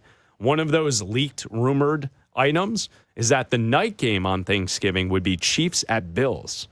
And I think that's one of those things where you see those three games on Thanksgiving. Ooh. That's a hell of a day. Oh, baby. That's a great 3-pack of football for Thanksgiving. That's great. I love that. That's a great day of football. You and I broadcasting out of the great city of Chicago. Our Bears play in that first game against the Lions. Whether you like the holiday games or not, and, your team, if you're a Lions fan and a Cowboys fan, obviously you're used to it. It's something that your team does every single year. There's no set team for that night game, but, it rotates, obviously. But I think the slate of games that we have for Thanksgiving is awesome this year. It's great. Even the Thanksgiving Eve game, that Wednesday night game, is a great game. Those 4 games are absolutely fantastic. You can text the show at 310-840-4910. And I said that, I said this earlier in the show that I don't particularly enjoy when my favorite team plays on the holidays. Like, I'll watch your favorite team play on the holidays. I just don't want to have to be consumed by it for, Thanksgiving and Christmas. And there's going to be Christmas Day games this year. So, I get it. Your team play, I will watch. I love having football on, especially during the holidays. My team, I don't need it. Now, the 504 texts the show, and they say, if my team has a game on the holiday, I don't have to talk so much to my relatives. Time filler. So that's the other perspective, right? If you don't want to sit and visit with your relatives, then okay, then maybe you're looking forward to your favorite NFL team playing on the holidays so you don't have to sit there and talk to your relatives. Yeah, that's a way to look at it. That's one way to look at it. That's a way to look at it. I see that. I think it depends on the holiday. I don't mind our Chicago Bears playing in that game on Thanksgiving. I don't mind it. Well, it's early, too. It's early. So, the game will be over by, I'm guessing, 3 Eastern? Yeah. 2 Eastern, somewhere around that time, you can carry on with your day? I'm not opposed to that. They've played in the night game before, during the Jay Cutler era. That was a great game, so I'm not opposed to that. Like, that's fine. I feel like the night game might be the worst possibility if you're a fan of that team, because that's usually when you're on your way home. If you're a traveler to places, you might be cleaning up. If you're hosting, like that to me is like the worst possible of the 3 games if you're not accustomed to it, if you're a Lions or a Cowboys fan. What I don't like is the Christmas Day game if my team is playing in it. If my team is playing in it. If your team's playing in it, I love it. And that's what the rumors on the internet are suggesting, that Chicago and Green Bay will be playing on Christmas Day. Yeah, no, thank you. I mean, listen, it's my team. It's a great matchup. Yeah. But I don't necessarily need my team to play on Christmas Day. No, I don't need it. I don't need it for my team. But if your team wants to take the place of the Bears, if you want to volunteer, if any other team step right up. Step on up and take the Bears' place and face the Packers. Step right up. Here we go. On Christmas Day, I suggested that maybe we set a team because the Chiefs volunteered to be the team to host Christmas every year. Why don't they host? Yeah, it was like 2 years ago when they played on Christmas. They were the team that put their hand up and said, "We'll take a Christmas Day." It happens to every family. Someone in the family steps up at a certain point and says, "You know what? We'll host this year. We'll be the ones. Okay. We'll be the team. We'll be the family. Come to you, everybody, all the cousins, all the aunts, the uncles, whatever. Y'all come to us." Okay? Okay. The Chiefs have volunteered. Why didn't the NFL just say yes? Why didn't the NFL just say Andy Reid? How do you know there's only one game? Andy Reid. Well, maybe there's not. TBD. Maybe. It hasn't been announced yet. Drip drop. We'll see. Trickle down effect. I don't know. I'm sorry to ruin your whole rant there, but we don't know. We don't know. I don't understand why the NFL hasn't taken it upon themselves to say Andy Reid, jolly old Andy. Why don't you dress up as Santa Claus? You're already wearing red. Put on the hat. Put on the beard. Dress up as Santa Claus on Christmas every single year and bring us Chiefs hosting someone. It makes sense. On Christmas, and that just be the game. You're right. I don't see why not. He could show up to the game with a big red sack. Easy. I'm doing the NFL's job for them here. I mean, you do know that if Andy Reid passes up the opportunity to dress like Santa Claus on Christmas, that that Try Hard Funny Man, Travis Kelce, will be all over that. Oh, of course. He'll be all over that, of course. Because, nothing's funnier than that. Oh, so, of course. instead of it actually being funny and it being Andy Reid, because that's great. Yeah. Travis Kelce would be wacky. Oh, of course he wacky would. Santa, right? Of course he would. You're right. That's how it. And then his brother Jason will be of course the wacky antics of the Kelces on Christmas. Of course he would. And so then when Andy retires, you just have to pass it down to the next Chiefs head coach. The next round coach? Well, no, I mean, I didn't say that. I didn't say round. I just said next Chiefs coach. If you want to give it to Mike McCarthy, that's fine. I think round is the nicest way I could have said that. I was going to say rotund. You're right. Said round. The only other option would be McCarthy. Everyone else is slender. Listen, all these coaches run stairs now, man. I know. They get to the facility early. They're running stairs. It's like the LaFleurification of coaching football. What happened? When did all these coaches? They're all these skinny little shrimpy guys. When did they with all little start tight haircuts and little facial hair? Taking protein left and right. When did we start maxing out coaches? They all needed to start getting in the film room like McCarthy. That's why McCarthy's an old school coach. Yeah. He's Okay. sitting in the film room. All right. Yeah. Just day in and day out. Just hand me a sandwich and get me some film. Tonight on Westwood One Sports, check this out. 8 Eastern, we have a special presentation. NFL Schedule Release 26, hosted by Scott Graham and Mike Golick. We'll announce and break down the schedule. Super Bowl champion, Seahawks defensive lineman Leonard Williams will join the show. That's tonight at 8 Eastern right here on Westwood One Sports.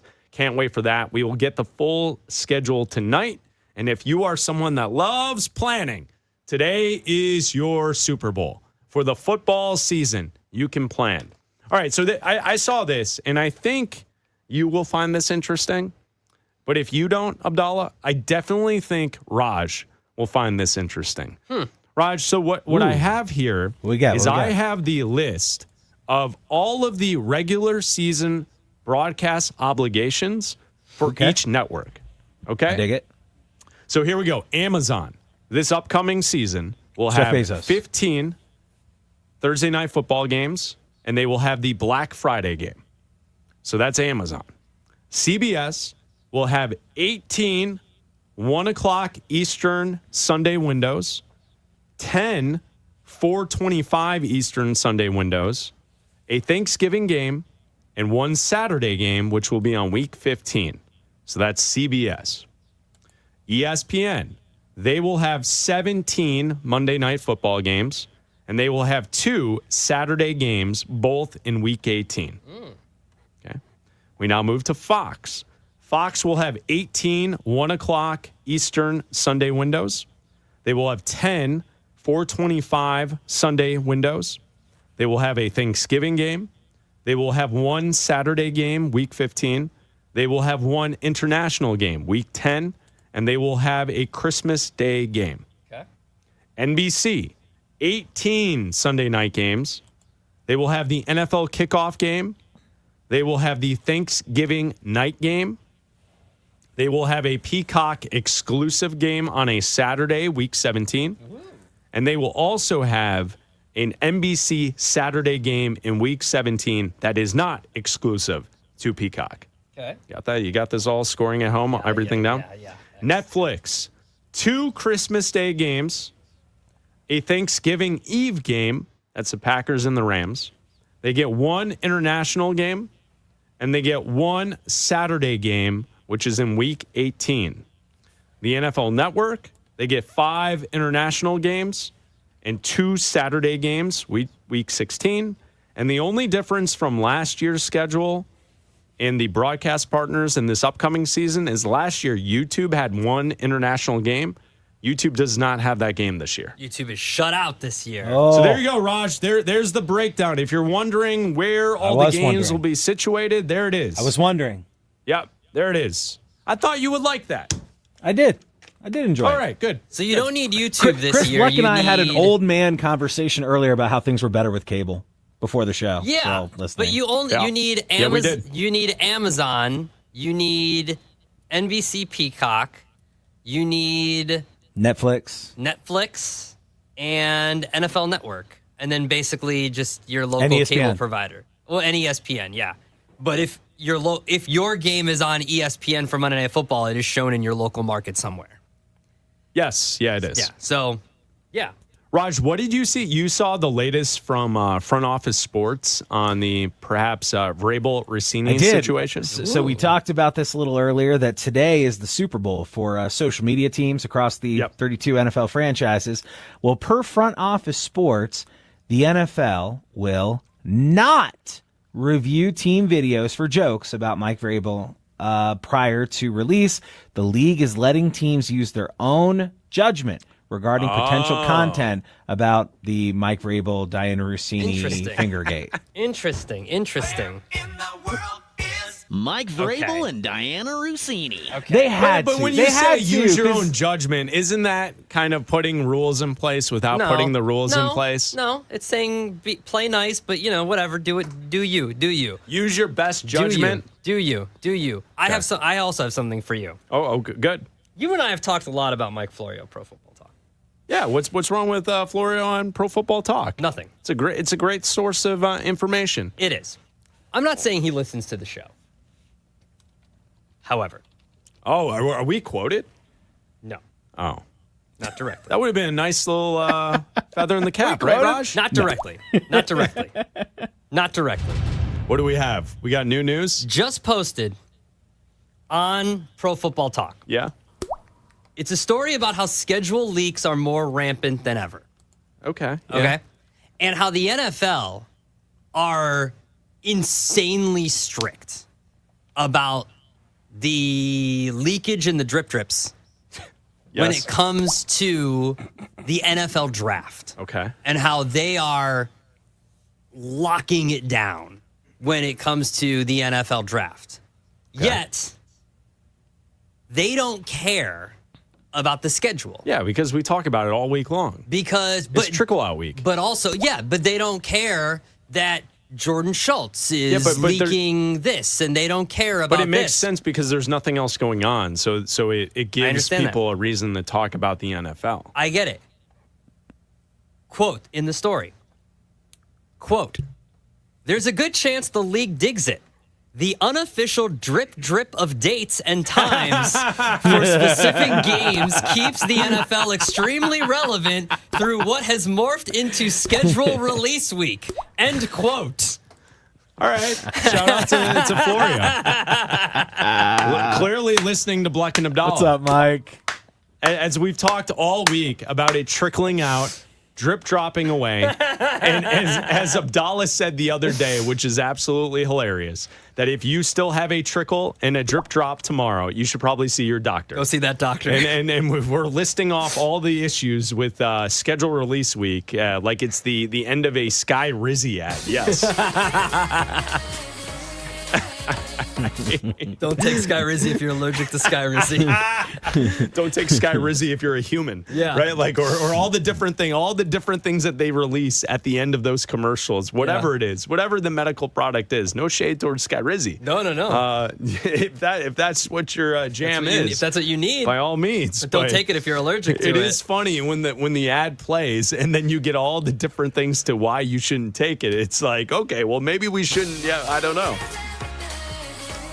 All right, Florio. The unofficial drip of dates and times. Drip drops. Yeah. Drip drops and the trickle out. Thanks, Florio. And if you're still faced with a little trickle tomorrow, that's probably not right. Go to urgent care. That's gonna be a problem tomorrow because we will get the schedule tonight, 8 Eastern, and we'll be able to plan our fall accordingly. Right? Like that's what we know the teams, we know the matchups. We know which team's going to play who. Yeah. We just know we don't know the specific date on the calendar. No. And that's what makes today exciting. Yeah. And also ridiculous. Well, because it's like you're getting leaks from people that are like, week 7, it's this matchup. And it's like, guys, I don't just I don't care. Just give me the schedule tonight.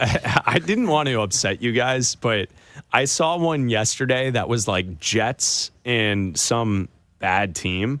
And it was that. It was like week 7, it was Jets like week and Dolphins 7, or something. Yeah. And I almost sent it to you guys with the like, guys, big news. Did you see this? Well, it's like, here's one. Okay, like Jordan Schultz just put one out. Sources, the Bengals schedule starts with the first 7 games all kicking off at 1 o'clock Eastern. I love that. No primetime games for the Bengals the first 7 weeks of the season. I love it. They're a slow starting surprising, team. though? They're a slow starting team.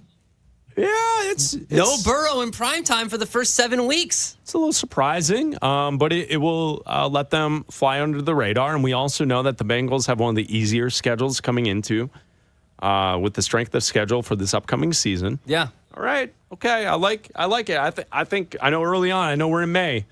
They might be one of my wild card teams.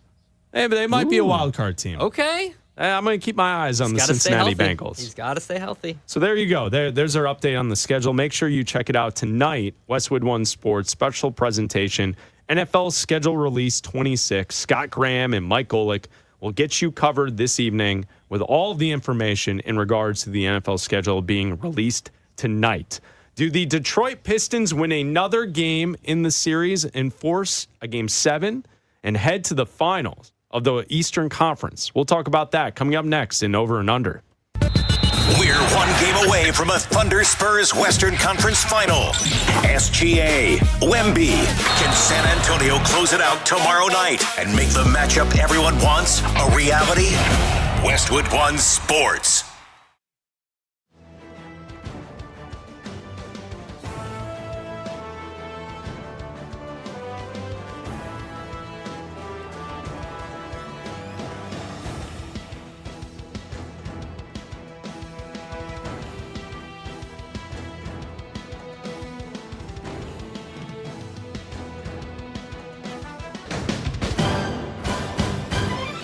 At the tone, the broadcast will begin in 4 minutes, 30 seconds.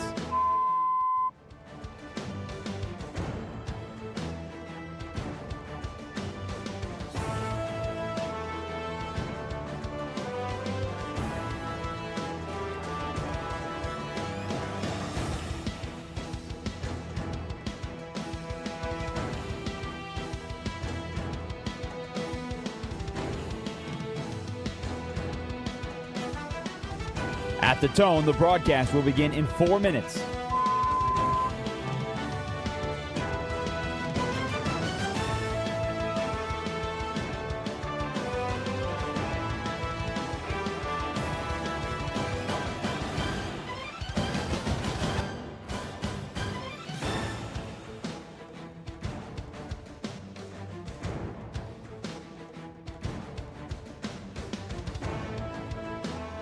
At the tone, the broadcast will be in 3 minutes and 30 seconds.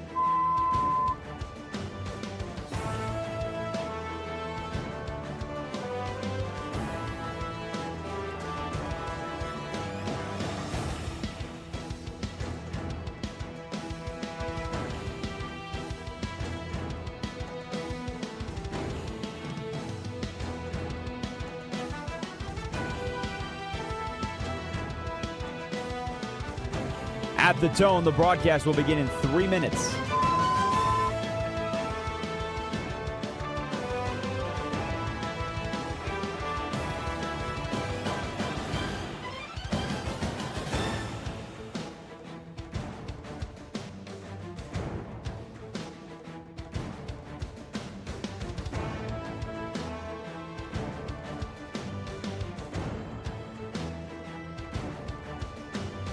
At the tone, the broadcast will begin in 2 minutes, 30 seconds.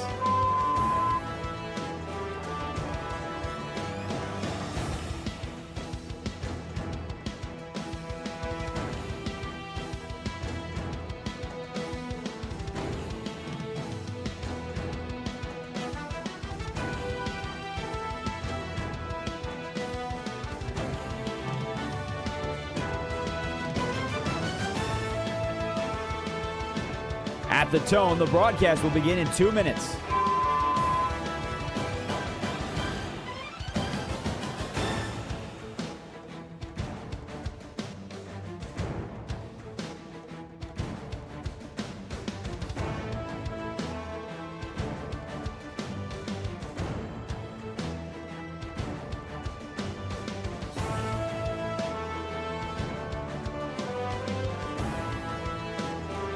At the tone, the broadcast will begin in 1 minute, 30 seconds.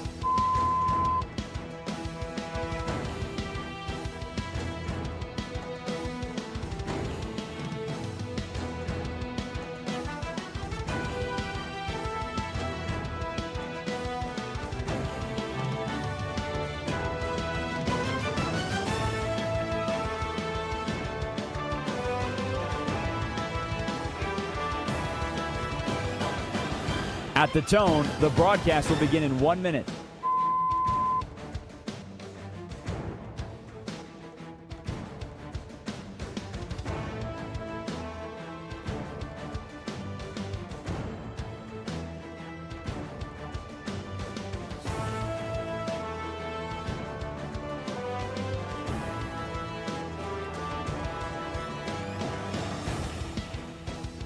Stations, this is your final time check. At the tone, the broadcast will begin in 30 seconds.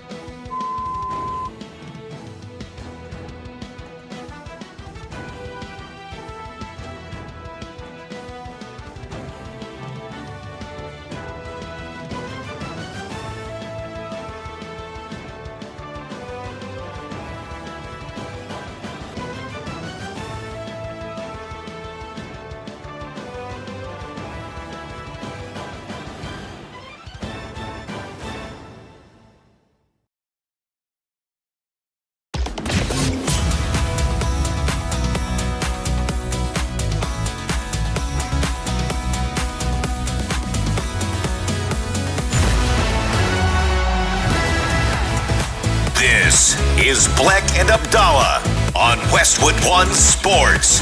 Here's Chris Bleck and Adam Abdalla. Broadcasting each and every day live from the great city of Chicago. It's Bleck and Abdalla until 3 Eastern right here on Westwood One Sports. Now we go to parts unknown in Colorado, and that's where we find Raj Sharon, and it's now time for Over and Unders with Raj. Hello, Raj. Hello, Bleck. Hello, Abdalla. Thank you for finding me here in Parts Unknown. Shout out to Will, it's a daily who tweeted search. at you guys last night that figured Raj in Parts Unknown was happy, so that was a lot of fun. How about that win? Man, unbelievable. Down 3-0, come back and win. Headed to the Western Conference Finals. Good stuff. You guys ready to play some over? abs fever out there? I am wearing my Avs jersey as we speak okay. right now. So, I'm getting excited about it. Yeah, going for cup number 4. All right, here we go. Over or under, fellas. Abdalla, let's start in the NBA. Over or under 1.5 more games in the Detroit Pistons season? I'm going to go under. I believe yesterday was the first time that a road team has won a game in this series. That is correct. All the wins have come at home for these teams. Yep. So I'm going to say the Cavs close this out at home in Game 6. I'm going to say it's over for Detroit unless, for some reason, Jalen Duren finds his game. Oof. Yeah. For some reason, it's not trending that way. He finds his game, or Cade Cunningham scores 60. He scored 40 points last. He's 39, but he scored 40 points last night, and they still didn't win. They choked away a 9-point lead with 2 minutes left in the game, and still lost that game. Nothing was good. They had that game. So I'm gonna say under. Cleveland ends this on Friday night, and it's over for the Detroit Pistons, and Cleveland moves on to face the Knicks in the Eastern Conference Finals. Yeah, I'm going to agree, Raj. I don't see the Pistons playing in 2 more games in these playoffs because I think the Cavs are the better team. And so at home, the better team, I like what we've seen, especially last night, the way James Harden played. And at times in these playoffs, he hasn't played well. I think the Cavs wrap it up, and they face off against the Knicks starting next week. So I think it will be under. The Pistons will not play in 2 more games in these playoffs. All right, Bleck, over to the NFL. The Miami Dolphins, they're having an offseason of moves that you guys just love. They traded Jalen Waddle. They signed Malik Willis to a big contract. And now they wrapped up a player at your favorite position to invest in, running back. Devon Achane, a brand new 4-year, $64 million deal, $32 million guaranteed. Will Achane go over or under 12.5 touchdowns this year? He had 12 last year, Bleck. I'm going to say under, just based on the idea that I think Miami's going to be so bad this upcoming season that they will be playing from behind and they will be below by more than a couple scores in many games. And therefore, you're going to get a lot of throwing, and the running touchdowns that you would maybe get in a close competitive game, I don't think they're going to quite be there. I think the Dolphins will absolutely be the worst team in the NFL this upcoming season. So I'm going to go under the 12.5 touchdowns. I like your logic, but looking at their depth chart, who else is getting any offense whatsoever? Oh, I don't Malik think that Washington, I don't think they'll have it. Tutu Atwell. I don't think there will be offense. So that's what I'm pointing just to. gonna go by that, and I'm gonna say over because they got it. Someone's got to score something. So I'm gonna say over because I just don't know where else it's coming from. So I'm gonna go over just because I don't know where else I don't know where else it's coming from. All right, Abdalla, back over to the NBA. We've talked a lot this week about Wemby, so let's just put it out there. He's 22 years old right now. His birthday's in January. Victor Wembanyama will be over or under 23 and a half years old before winning his first championship. I'm basically asking, do they win either this year or do they win next year, Abdalla? I don't think they win this year. I think they could win next year. So let's say under. Because I'll give him one. I'll say they could win next year. So I'll say under. Because I'd be willing to bet that they could win next year. So I will say under. Yeah, realistically. I mean, odds would say you have to go over just because, like, would you take the field or, like, what would you do? So you could say over, but, I mean, I don't think they're going to win this year. So I'll say maybe next year. So I'll just say under. I'm going to say under. I understand the logic you're using, and I will point towards that because I'm not comfortable enough yet to say that the Spurs are going to win the championship this year. I think they have a chance. They might. Mm-hmm. It's kind of up to Wemby because, like, what if we get a Western Conference Finals where after game one, he is obviously the best player on the court, and he is obviously taking control of the entire game on both ends. Yeah. And Flopper McFlopperson is out there trying to flail. Well, I mean, like, could you imagine the acting performance from Holmgren or Shai Gilgeous-Alexander flopping their way to the finals, and then Wemby's just standing in front of the rim blocking everything, just swatting it out of there, like get out of here. Like, I don't think the flopping act will work against a defender like that. Yeah. So it is possible this season. And if we look ahead at next season, I don't think there's any off-season moves that could take place outside of like LeBron pairing up with Jokic in Denver. Like who else? Like what other off-season moves will give us something other than Thunder and Spurs next season? Mm-hmm. Like they're obviously going to be the two best teams next year too. So I'm going to say under, Raj. I'm going to say under. I think he'll get this championship in the next 2 seasons. All right, guys, back over to the NFL. Schedule comes out tonight. We've been getting our dribbles. We've been getting our drops. Got a question for you as it relates to Patrick Mahomes and the Kansas City Chiefs. Yes. Last year, an NFL record, 7 nationally televised broadcasts. I am wondering when the schedule comes out tonight, will Kansas City be involved in over or under 5.5 nationally televised broadcasts? Bleck? I'm going to go over. They may not lead the league, but still, it's a box office draw. It's Mahomes, it's Reed, it's Kelsey, it's his brother, and it's Swift. And as long as they're together, not the football players in the team, but the relationship is still hot and heavy. I think that's the last we heard, right, Abdalla? That Taylor Swift and Travis Kelce still hot and heavy? Is that the truth? Mm-hmm. Yes, they are? Mm-hmm. Okay. You're confirming for us? Have they gotten, the wedding hasn't happened yet. It's in June, correct? Yeah. Okay. Special invite only. Yeah. Well, I made the list. As most weddings are. Did you get? Well, I made the list? I didn't get invited, but the paparazzi will be there. Yeah. Yes, of course. They will be there front and center for everything Taylor Swift. Of course. So Raj, I think it's simple to say that even if we don't like the outlook of the Chiefs being a Super Bowl contending team this upcoming season, I think the broad spectrum of people that live in this country know a lot about all of those faces that we just mentioned, and so they will be featured over 5 games on national TV. I agree with you. Over. It's still the Chiefs. It's still Mahomes. It's still Andy. It's still the gang. The gang is still together. And until they're not together, this is still. I mean, listen. It's not even the gang. It's still until Mahomes is out of the league. This is a quarterback-driven league. When Andy Reid retires, it's still Mahomes. If this is Travis Kelce's last year, it's still Patrick Mahomes. I mean, look at Josh Allen. The coaching staff has changed. The pieces have changed. It's still Josh Allen. So no matter what, as long as Patrick Mahomes is healthy, and they believe he's healthy, they've put him in prime time in the opening weekend of the season. Sure. So they will have over the amount. They will continue to put him in close to the maximum amount and probably flex into some of the games if necessary towards the end of the season. So yeah, I agree with you. I'm going to go over. All right, Abdalla, back over to the NBA where the Thunder may be leading the way, but flopopotomy has gone all across the NBA. It's a virus everybody's catching to the point where we know a number now. NBA officials are currently calling 11% more fouls in the playoffs than they did in the regular season.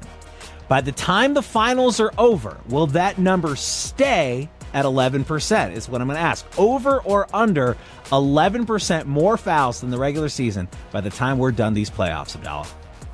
I'm going to say over because we still have 2 series that still involve the Oklahoma City Thunder.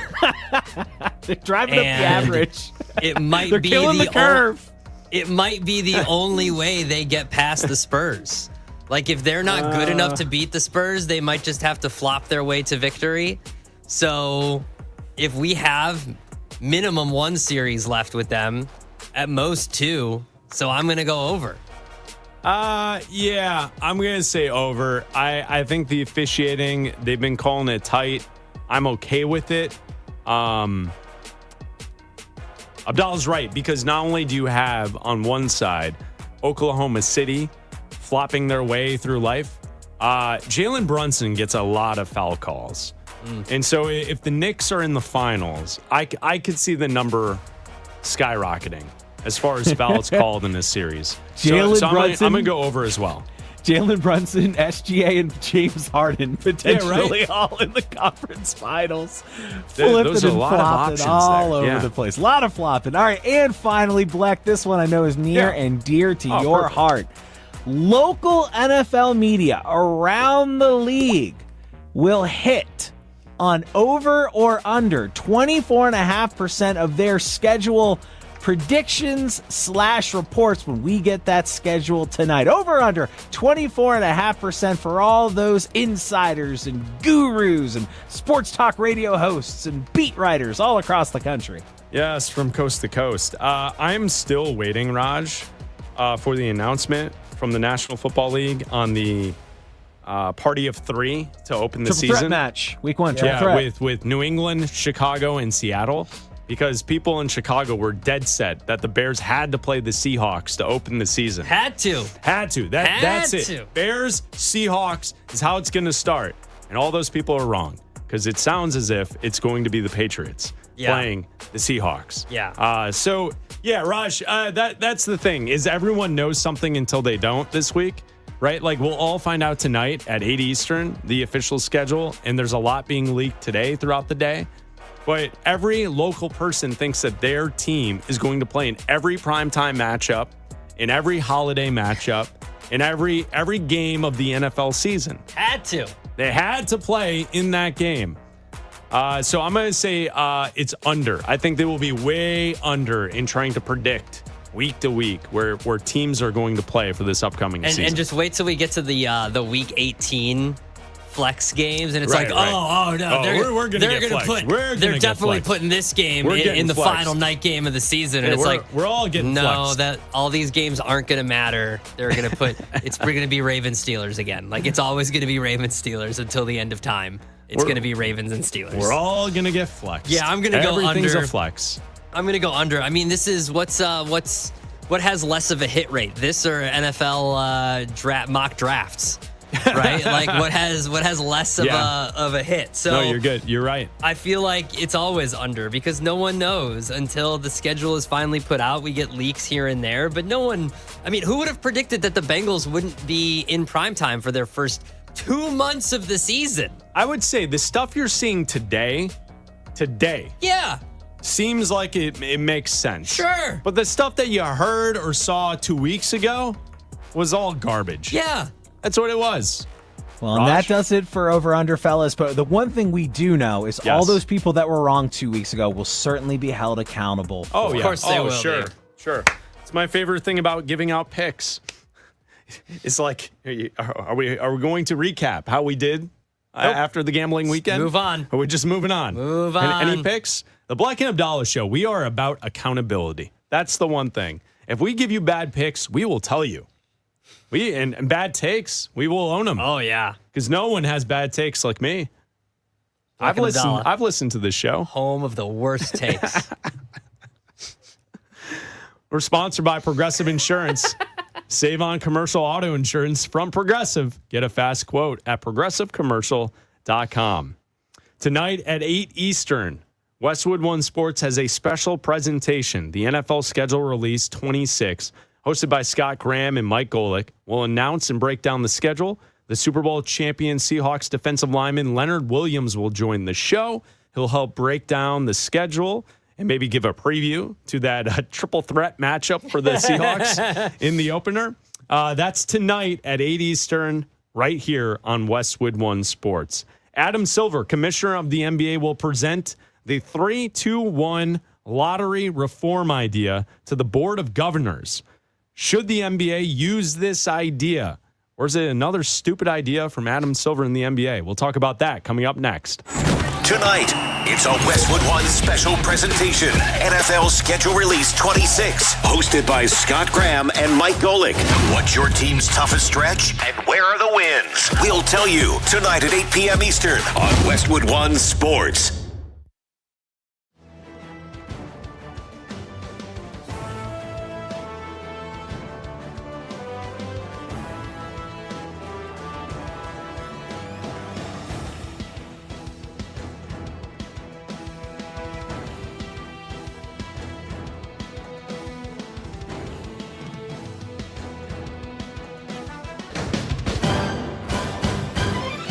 At the tone, the broadcast will begin in 4 minutes, 30 seconds.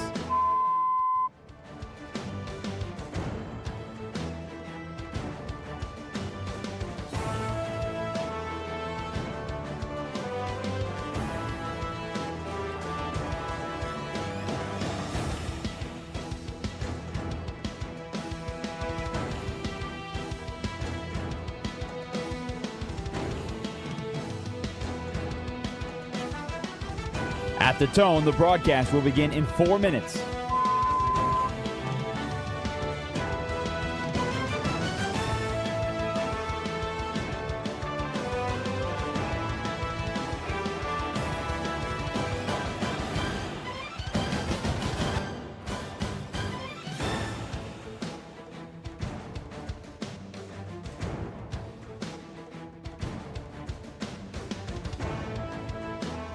At the tone, the broadcast will begin in 3 minutes and 30 seconds.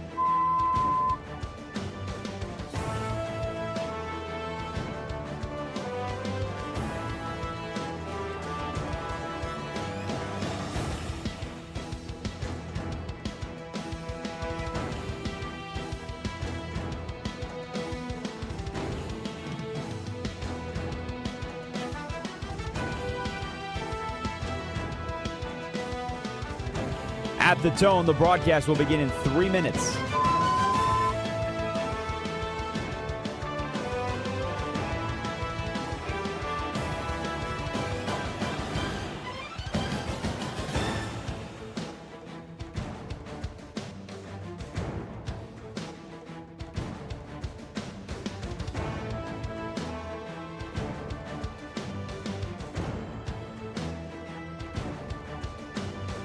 At the tone, the broadcast will begin in 2 minutes, 30 seconds.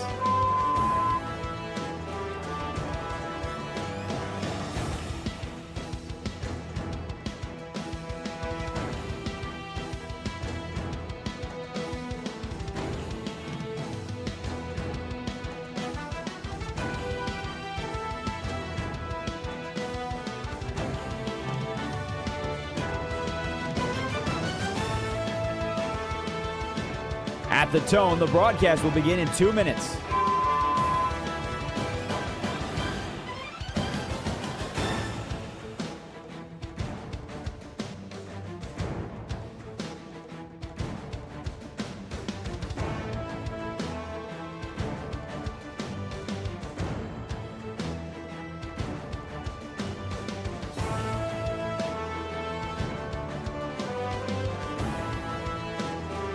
At the tone, the broadcast will begin in 1 minute, 30 seconds.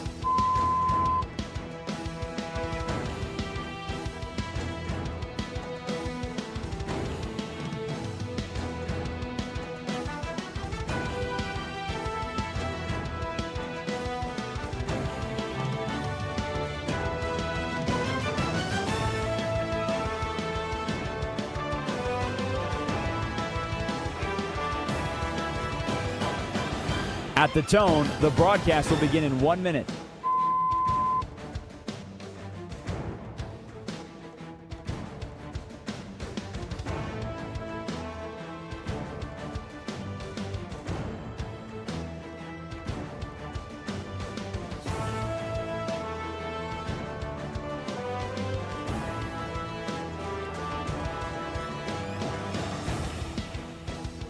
Stations, this is your final time check. At the tone, the broadcast will begin in 30 seconds.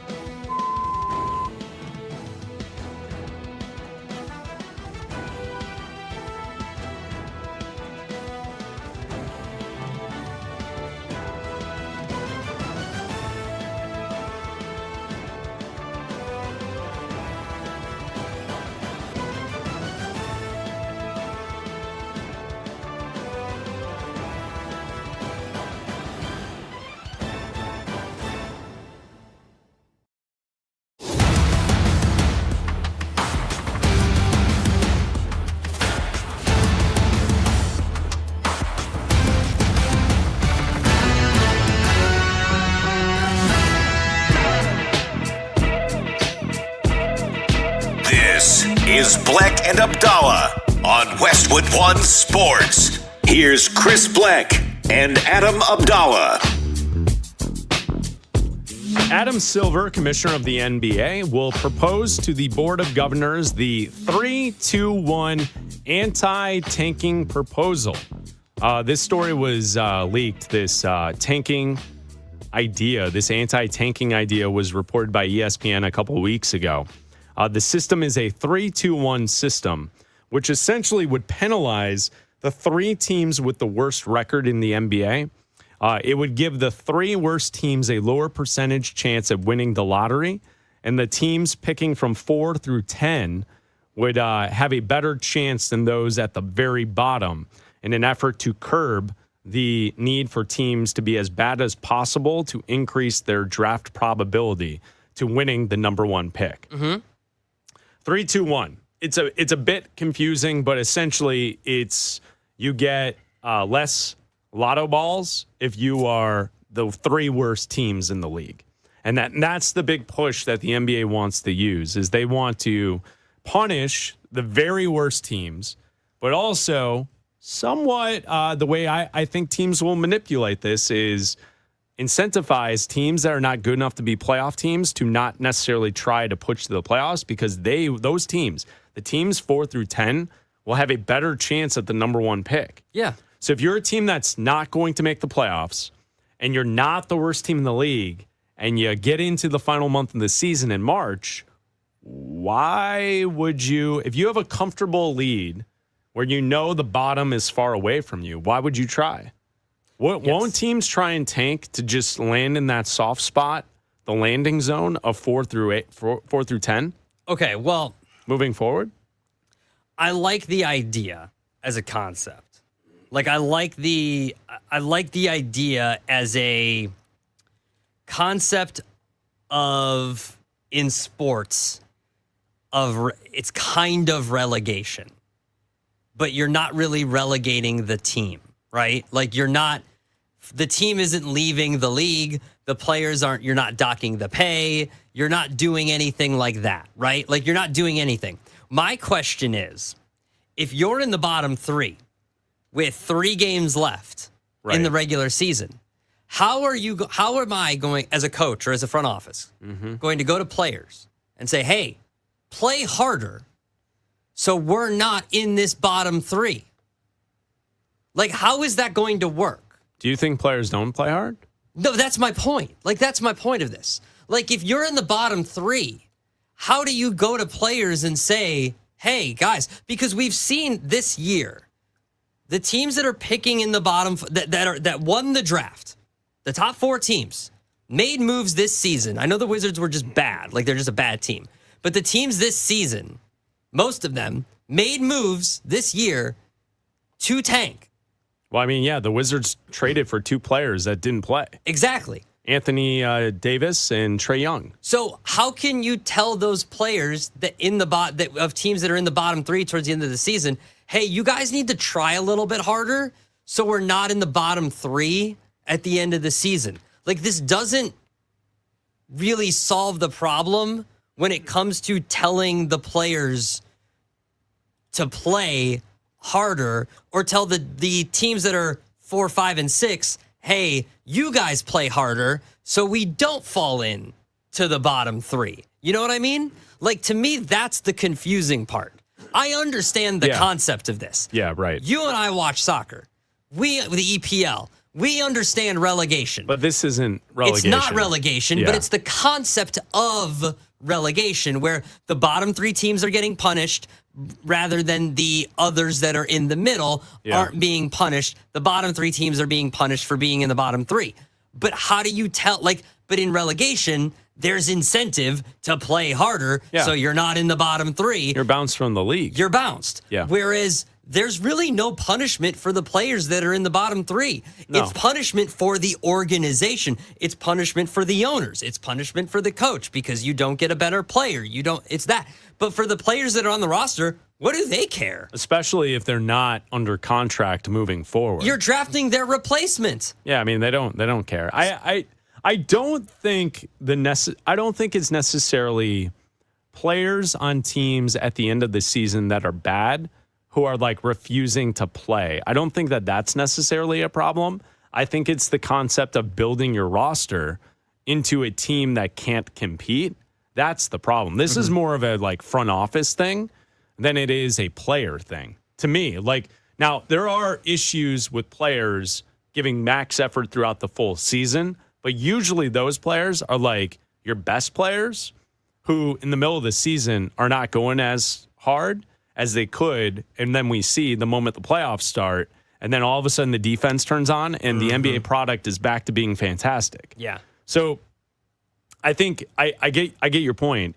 I do think that they're kind of different because I don't think those bad teams are in that position because players are choosing not to participate or try as hard as they can. I think that those are just bad teams. But there were instances this season where coaches were pulling players when they were winning games. That's Utah. Yeah. But that's not the players. The players are actively playing. Yeah.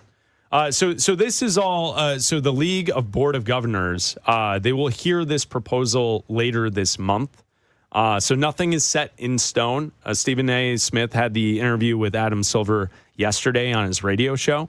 So Silver said that they will be proposing this at the end of the month, and then the owners will vote on whether or not they're going to change it. I wouldn't change anything because I think the one thing I would be worried about for the overall health of the league is you might be concerned for the day-to-day games and those teams last season that tanked, Utah, Washington, and they were rewarded. They were rewarded in this year's draft lottery too. Mm-hmm. I would just put out there that a team that I continue to go to is Sacramento. The Sacramento Kings won 22 games last season. They're bad. They weren't intentionally trying to tank. They're just a bad team with a bad owner and a bad franchise. They can't get out of their own way. They make bad roster decisions every year. How is a team like that ever going to get out of that cycle of suck without landing into a top 3 pick? And I get it. Don't give me the Jokic was taken in the second round and Giannis was later out of the lottery and these stars came from these places and Brunson wasn't a top 5 pick. Come on. Most NBA superstars are coming from the top 10 picks, if not the top 5. Yeah. Most of them. Legendary superstars. They're all coming from the top 5. That's what it is. So my concern would be, why are we punishing the teams that are really bad when they can't help that they're really, really bad? I do understand you want to eliminate the tanking, but how do you Sacramento? They're just always bad. And that's why I think this needs to be a case. You can't do a case by case, but this almost needs to be a case by case situation.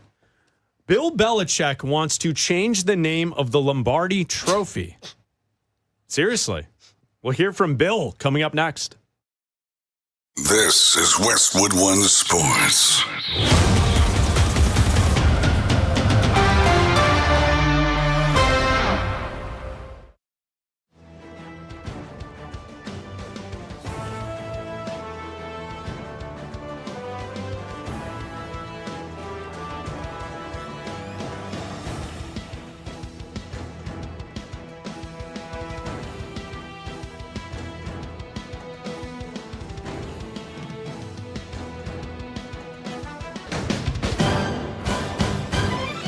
At the tone, the broadcast will begin in 4 minutes, 30 seconds.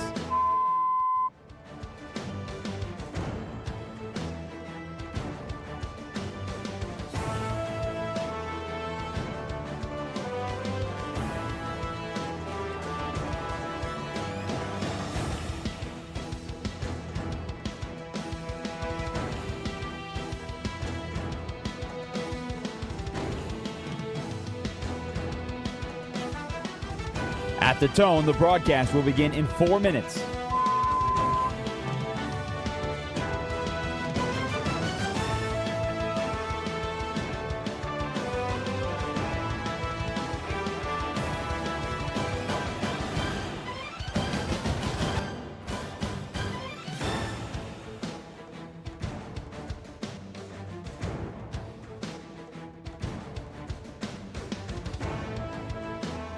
At the tone, the broadcast will begin in 3 minutes and 30 seconds.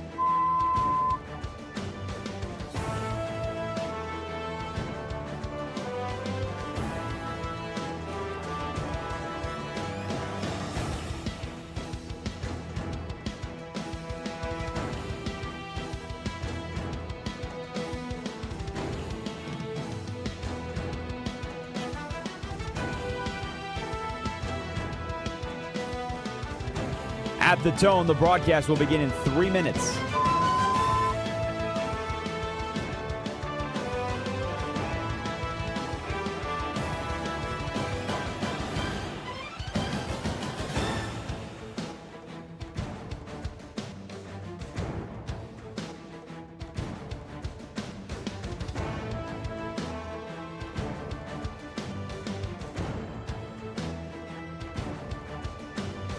At the tone, the broadcast will begin in 2 minutes, 30 seconds.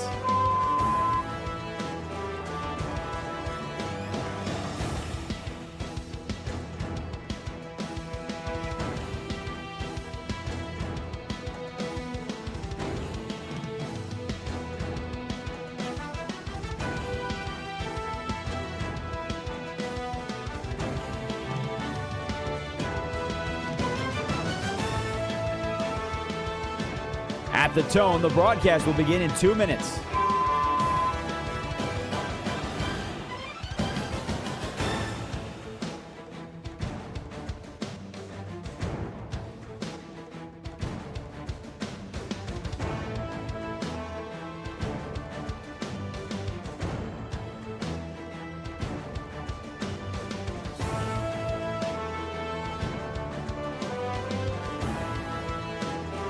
At the tone, the broadcast will begin in 1 minute, 30 seconds.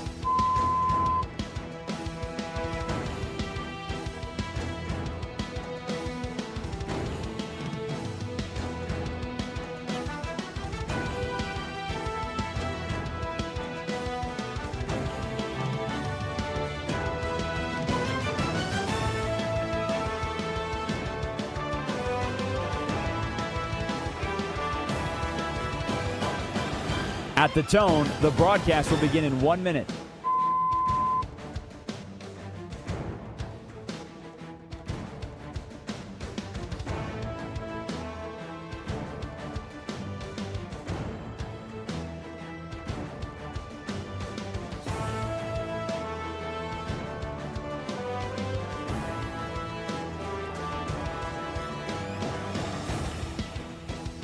Stations, this is your final time check. At the tone, the broadcast will begin in 30 seconds.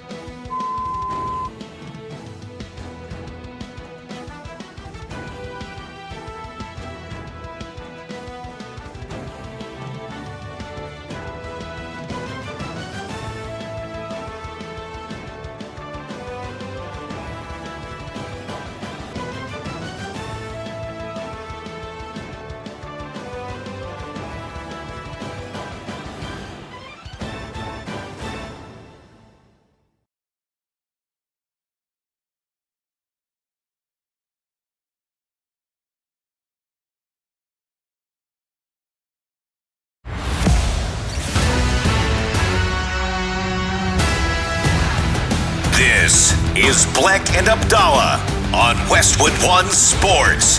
Here's Chris Bleck and Adam Abdalla. That's right, Bleck and Abdalla here on Westwood One Sports, the Westwood One Sports app, Sirius XM, Channel 375, and all of our great radio affiliates around the country. I'm Chris Bleck, along with Adam Abdalla, broadcasting live from downtown Chicago until 3 Eastern, hanging out with you. Jim Rome will take over on Westwood One Sports at 3 Eastern. I'm Chris Bleck with Adam Abdalla. You can call or text the show at 310-840-4910. Today is a great day. What a wonderful day for planning. Today's the day. If you are a football fan and you love the NFL, you get to plan out your year. That's what today is all about. We know we know that they're going to play in this upcoming season, but today, the official NFL schedule 2026 it's released. We get all the information, all of the trickle and drip drops, they finish. That's it. That's over. It's all over this week. It's all over today, and we get the full schedule tonight. Yes. I remember the year I got married. Listen, my wife wanted a fall wedding. What am I going to do? Say no? I understand that the problems with a fall wedding are that it happens during a football weekend. Yes. And I was just hoping. I was like, don't be a big game. Like, just don't be a big game. Not a big game. And luckily it wasn't. It wasn't a big game. Like, I just got lucky. So I understand all the people going through the stress of, please don't let it be maybe hoping for the bye week. Hoping, praying. If you're a dude that has a wedding on the horizon this fall, you're prayers, man. Your favorite team, you're hoping that they're out of town or something's going on. Prayers up. So they're maybe playing on a Thursday night, right? Like, or maybe it's Monday Night Football. Prayers up, man. Maybe it's Monday Night Football, yeah. And you can, you have your Saturday, Sunday festivities. And you don't have to worry about that game. And then when you're on a beach on your honeymoon on Monday, maybe you pass by the hotel bar and you see your favorite team playing on that Monday night game, and you don't have to worry about it. And even worse, if you're someone, you and I, we're 41, right? I was just talking to someone, one of my nephews. We were talking about this, how he's in his mid-20s. Oh, and the wedding season, never ending invites to weddings is just starting. His like friend group, like to them, this is fun. This is great. Like he was telling me, he's really excited. He's really excited that like now his friends are all starting to get married. They're like, mid to late 20s. Okay. And I looked at him and I said, well, I'll give you the other perspective of this. To me, once you get through your 20s and into your early 30s, you've been to enough weddings. Mm-hmm. Now, don't take offense. If it's a family wedding, yes, you want to be there. Sure. But the random friends who are inviting you to weddings, by the time you get to your 40s, I'm over it. I don't want to go to any more weddings anymore. It's the truth.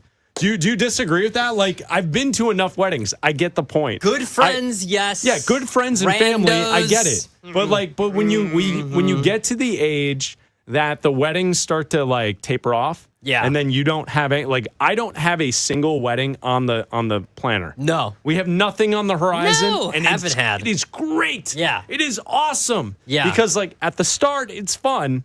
And then in the middle of it, it's like, another wedding. Oh, we got to go.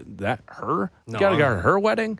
You want to go to, what? Why are we being invited to this wedding? No. And then, you got the whole thing. Because it is definitely two different perspectives. At the start, it's fun. It's a lot of fun to go get trashed with your friends at someone else's wedding. Of course it is. But then as you get older, it's like, I got to get dressed up on this Saturday night. I want to watch this college football game. Are you kidding me? Alabama, LSU. It's rivalry weekend. What are we doing in here? Death Valley. I want to watch that. What are we doing here? Wait, Miami, Notre Dame. That's a great matchup. I want to watch that. I don't want to be at a wedding for this. Come on. That's what life is. So I was giving him that perspective. I was like, it's fun now. Yeah. But you'll come back to me in a couple of years and you'll be like, you're right. I've been to enough. That's all part of the planning. That's all part of this planning weekend. It is. And that's why we get the full schedule tonight, 8 Eastern. We have a special here on Westwood One Sports. Scott Graham and Mike Golick will host the show. 8 Eastern, we'll get the full schedule. Also, throughout the week here on the Bleck Abdalla show, we have had a stream of trickle and drip drops of the schedule being announced. Yeah. And the latest of the drip drops and the trickle for the NFL. Yep. It's a big day. Big day. Yes, thank you. So last night, the announcement for the Thanksgiving Eve game. So the Wednesday before Thanksgiving, that'll be Green Bay and Los Angeles, the Rams hosting that game. So that'll be the first game played by the NFL on the Wednesday before Thanksgiving, Blackout Wednesday. So that's a great matchup. And the NFL also little announcements and trickles and drip drops from the schedule. They also announced that the first Thanksgiving game will be the Chicago Bears and the Detroit Lions. All right. So we have two pieces of the Thanksgiving puzzle locked in. We have the first game, Bears-Lions. Second game, it was announced a couple days ago, Eagles-Cowboys. All right. There is a lot of internet rumor, chatter, and leaks that are out there. That stuff that's out there, it seems like we can kind of piecemeal what the schedule is. We'll officially find out at 8 Eastern. It seems like the rumors and the leaks are pointing to Bills-Chiefs as the third game on Thanksgiving, which that would set up a great day of football. If you have Bears-Lions, Eagles-Cowboys, Bills and Chiefs for Thanksgiving, goodbye, family. That's a great day. I'm watching football. Yeah, that's a great day. Hell yeah. That's a great day of football right there. I love that. That's awesome. Yeah, you're right. And you know, for Lions and Cowboys fans, obviously, that day is set up. You already know what's coming. You've planned your day around that for years, for decades. So That's you tradition. know. Yeah, you know what's up. That's but tradition. For everybody else, it's planning. Now you know, and you're like, oh, okay, well, now I got to plan whether are we going to go? Are we going to are we going to go out of town for that game? Do we have to get somewhere early? Do we have to get somewhere late? Are we staying late somewhere? That's kind of how you have to plan, especially that night game, because the night game is rotating. We don't have someone who hosts the night game every single year. So it's interesting to see the Chiefs and Bills, big game. That's a huge game. Big playoff implications. That's going to be a great game for that night. Love it. We're talking about Thanksgiving night, and I'm looking it up right now. Usually the tradition of Thanksgiving night is owned by college football. Yeah. That's usually when the Egg Bowl would be played. So that's Ole Miss and Mississippi State. That game this year will be on the 27th, which is Friday in the morning. That's a noon kick Eastern time, 11 a.m. Central time kick. I mean, what do we do? On ABC television, Ole Miss and Mississippi State, the Egg Bowl, will be played on Friday during the day. And on Friday, Black Friday, there will also be a game for the NFL. So that week, the NFL will have 5 games before we even get to the weekend. What happened to the sport I loved? College football? Yeah. The Egg Bowl. Yeah, that was always a great way to end your Thanksgiving night. Yeah. To turn that on, hear the clanger. That deserves the cowbells. The lights. Yes. That's not a day game. No, it's not. That's not a day game. No. What are we doing? Sometimes a trickle, though. We have seen that in the Egg Bowl. Oh, we have seen a trickle. Yeah, we have. We've seen a trickle in the Egg Bowl. So as we've tried to let everyone know throughout the week here on Bleck and Abdalla, that if the trickle and the stream and the drip drops continue tomorrow, please go see a physician. Yes, please go to urgent care. Yeah, go to urgent care if you wake up with a trickle or a drip tomorrow. So if you've got something going on tomorrow, the schedule will be released tonight, 8 Eastern. But if the drip and the trickle and all that continues on, make sure you go check that out. That's just your buddies, Bleck Abdalla. We're just saying, go make sure that that's okay. Yeah. Please. And if you're allergic to Skyrizi, don't take Skyrizi. But yeah, I mean, this is not the end of a commercial on TV, all right? Jeez. I just want to make sure people know that I will say, that song bops. Well, yeah. It's a jam. Nothing is everything. If you and I could put together some, bot farm and get that song to number 1 in the charts on Spotify. Like we're geese.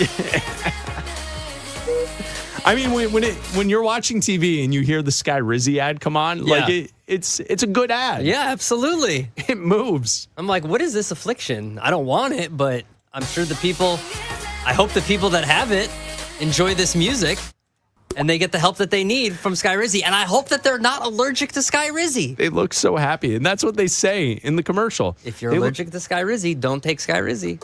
They look so happy because in the ad. Because they've taken Skyrizi. Isn't that the one where the woman is going parasailing? I think so. Yeah. And so I think they can swim now. Yes. Does it teach you how to swim? No, it does. Skyrizi does not teach you how to swim. Okay.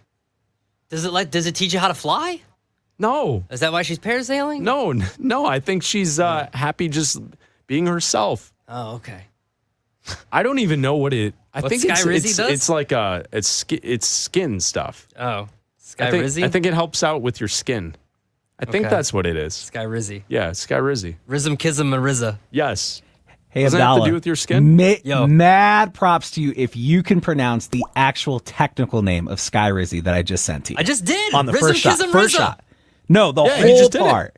I know he did it, but I mean, like phonetic, like break it all down because you went so fast, I couldn't hear it. Can you slow it down just a little bit? Rizm Kism Rizza. I think you missed the B. There's a B in there, man. Risen Kism Rizza. What are we doing? Nothing. It's a song. It's a bop. Am I right? Is it skin related? Yes. Yeah. Okay. Yeah. Psoriasis. All right. So there you go. Bleck Abdalla here on Westwood One Sports and the Westwood One Sports app. You can join or text the show at 310-840-4910. Bill Belichick was on with Jim Gray on Sirius XM, and he was talking about this. He thinks that the Lombardi Trophy should be named something else. It should be named after someone else. Of all the players in the National Football League, you know Bill loves the history of the NFL. He does. There's nobody that is a bigger historian of NFL football, schematics, and all of that than Bill Belichick. If you ever get a chance to listen to him talk just about old-time football stuff, Belichick's the best. Mm-hmm. So here's Belichick. Who do you think he thinks the trophy should be named after? Take a listen. Here's Bill Belichick with Jim Gray on Sirius XM. Players win games. You can't win games without good players. I don't care who the coach is. It's impossible. You can't win without good players. You know, I found out when I had Taylor and Banks and Harry Carson, Pepper Johnson, Jim Burt, Everson Walls, all those guys at the Giants. And same thing, you know, when we got good at Cleveland and then at New England. I mean, it's Brady, it's McGinnis, it's Vrabel, it's Brewski, it's Corey Dillon, it's Randy Moss, Troy Brown, Lawyer Malloy, Ty Law, Rodney Harrison. Those are the guys that won the games. Man, I didn't make any tackles. I didn't make any kicks. That was Vinatieri that made that kick in 4 inches of snow. You got to have good players. And as a coach, you want to give your players a chance to win. You want to put them in a position where if they go out there and play well, they'll have a chance to win. That's what Coach Parcells taught me is there's always a way to win. You just got to figure out what it is, and you have to give the players a chance. They don't name it the Star Trophy. It's named the Lombardi Trophy. Maybe they should name it the Brady Trophy. He won 7 of them. How about that at the end? Bill Belichick. They should name it the Brady Trophy. Change the name of the Lombardi Trophy after Tom Brady. I feel like how about that from Belichick? Joking a little bit. I feel like it was a little tongue in cheek. Yes. I also think he seemed very happy. He seemed like he was in a Sky Rizzy ad. Yeah, you would be too. He was very chipper. Yeah, for once, the heat of a Patriots scandal's not on him. Are you kidding me? He's living it up. It's a different coach. Are you kidding me? Yes. He's like, yeah. Finally. How does it feel now, Vrabel? Yeah. How about now, huh? You think it's weird that my girlfriend's 24? Yeah. Well, guess what? Yeah. How does it feel?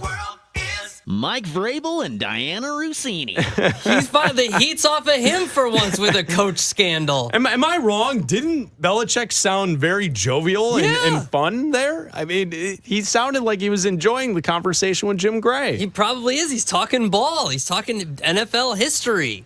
Maybe Jordan was not in the room. Jordan. She's lurking. Don't worry. She's always in the shadows. She is. Manipulating what's going on. Production company and everything. And what is she producing? Life. You know, I always like when you hear that so-and-so has a production company and you say, what have you seen from this? You know, like every wannabe NBA player has a production company. Yeah. Like what are we seeing from these production companies? What are they producing? Whatever he puts out. What are they producing? Whatever he puts out. Yeah? Yeah. What is LeBron producing? What does he have? I don't know. Space Jam 2? Space Jam 2? Point being is I haven't seen Jordan Hudson produce anything. What are they producing? Not talking about this. Yeah. Jordan. Yeah, I mean, listen, I think she's, she's working on some things, and she's working on things. Yeah, she'll get to it when it's all ready. It's not ready yet. Right. So what do you think of the? I agree. It was a bit tongue in cheek, but also I think he was being honest that players are the ones that win the games. A good coach knows that. He's not going to take the credit. I disagree. The trophy should not be renamed. No. Don't go all weirdo Adam Silver and changing the names of everything just because you want social media clout. Yeah. That's what the NBA did with their awards. The Larry O'Brien trophy is now changed. It's now a different shape. It's a different. There's different names for all the MVP trophies and all their different trophies. They changed everything. You don't need that. Keep it the same. I agree with you. Lombardi trophy. Yeah, everybody knows what it is. Everybody knows it's the Lombardi trophy. I still don't like that they changed the NFC and AFC championship, the look of them. I like the way that the old school, when they were older looking. I like that. I like the big piece of wood. Yeah. Like it was something you could put on a mantle. Yeah. Now it's a flimsy little hood ornament. Yeah, I don't like it. Doesn't like It the does. trophy now is this like flimsy metal piece. Yeah. That you would like. It should be on the front of a car. I don't like it. I agree. And so I think that you don't rename anything. I think he was just joking around. But if you were if you want to rename like the Super Bowl MVP trophy or something like that, sure, whatever, that's fine. But you're not renaming the Lombardi trophy. Like that's different. Like you're not. Don't change the shape. Don't change any of that stuff. It's something that like you know what it looks like when you picture a player holding it up after they've won. You know what it looks like. Yeah. You know exactly what it looks like. Well, that's why it also needs to have some like weight to it. And Yeah. I think that's where the NFL failed with the redesign of the conference championship trophies is they look flimsy. Yeah, absolutely they do. They're not like it used to be a big piece of wood with the big the logo for the two different, the NFC, AFC right there in the middle. Like it looked cool. Yeah. There's nothing wrong with that. Like I don't understand why there's always change for stuff like that. And I would say the same for most of the trophies. And then that's, if you look at the Lombardi, keep it the Lombardi. Just because someone won 7, you don't change the name of it. No, you don't change that stuff. Because what happens when Caleb Williams wins 8? Okay. Not talking about this. Well, that would be great. Are we going to rename it then? But I don't think that's realistic. Well, you don't know. Nobody thought it was realistic that Tom Brady was going to win 7. It's true, and I'm not trying to not trying to ruin your day, but listen. If Caleb Williams wins 8 Super Bowls, rename it. Raj isn't going to be able to handle us. Rename it. No. Like, could you imagine? He's not going to be able to handle us if he wins 1, dude. Are you kidding me? That is true. Are you kidding me? As long as we've waited for this, forever in my life, because I was like 1 when the Bears won their last one, ever? Are you kidding me? If the Bears are in the Super Bowl, he's not going to be able to handle us. I'm telling you, the road to number 1 starts with a triple threat match. We win that one, and then you just keep going. Yep. It's a cage match to start the season. Seahawks, Patriots, and Bears. Yes. I'll say this. He's not going to be able to handle us. And like the 2 fan bases you don't want to see in the Super Bowl this year, it will be Buffalo and Chicago. Dude. Like that would be an epic all-time fan bases who haven't had their championship in ever. And the Bills for the fact that they were unable in the early 90s to ever actually win the Super Bowl after going all those times. Like that would be the matchup that like you want to see 2 fan bases be obnoxious. That's it. It's Buffalo and Chicago. Yeah. You and I leading the charge for the Bears. Oh man, it'd be awesome. It'd be awesome. And then when I don't they know if win, awesome's the word I'd use. Raj, you're gonna have to come to the parade. Yeah, Raj would have to be here. It'll be 6 degrees outside in Chicago, and you'll have to be here for the parade with us. Guys, not my first parade. Been to a few recently. Might be going to another one in a couple weeks. See, humble brag. All right. Whatever you guys did for the Nuggets, I don't know if that's called a parade, Raj.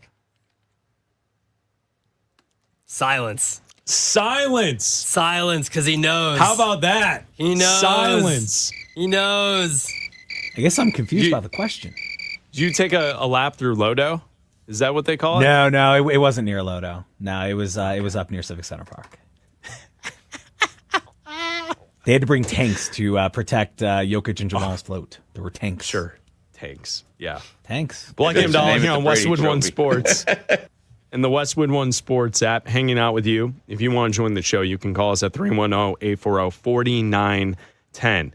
Mike McCarthy has been working with Drew Aller over the last week. He said that they had to do something with Drew Aller that I've never heard be said about a college quarterback entering the NFL and what his previous program had him do. We'll tell you about this coming up next. Thanksgiving Day will have turkey, stuffing, and the Eagles heading to Jerry's World. Find out the rest of the holiday matchups as they're revealed tonight at 8 Eastern during Schedule Release 2026. Westwood One Sports.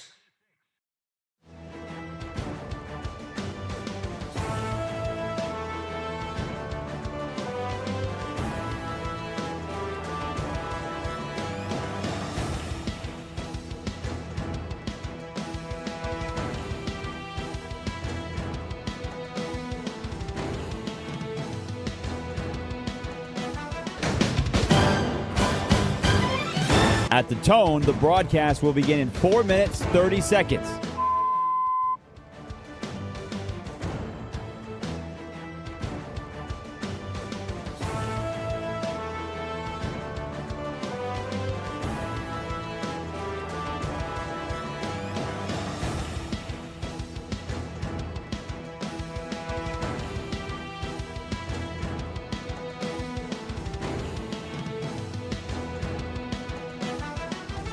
At the tone, the broadcast will begin in 4 minutes.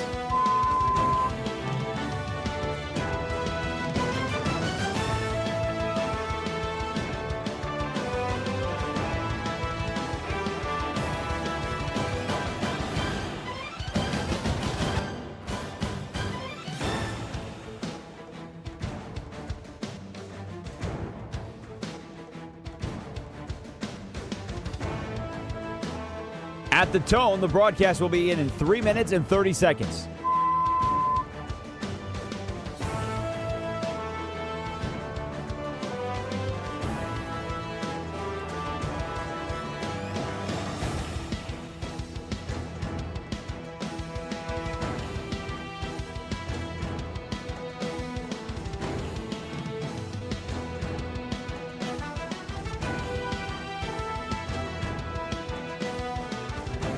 At the tone, the broadcast will begin in 3 minutes.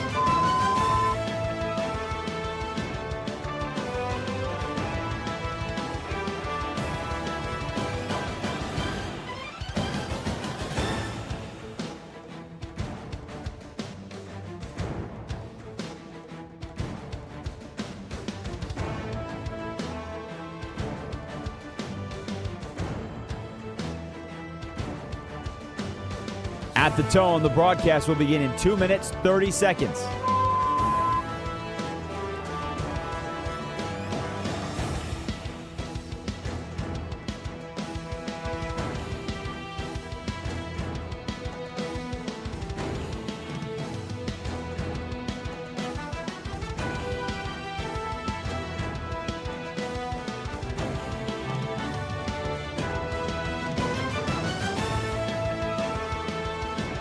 At the tone, the broadcast will begin in 2 minutes.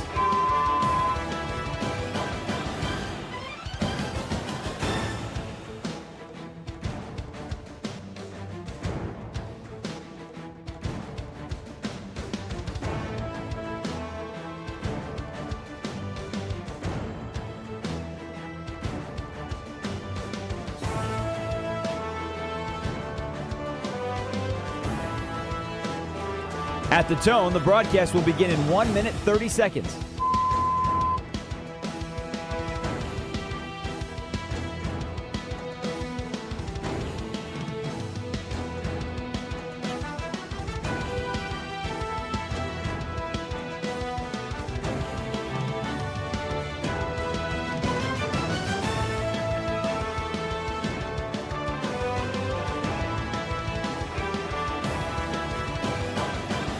At the tone, the broadcast will begin in 1 minute.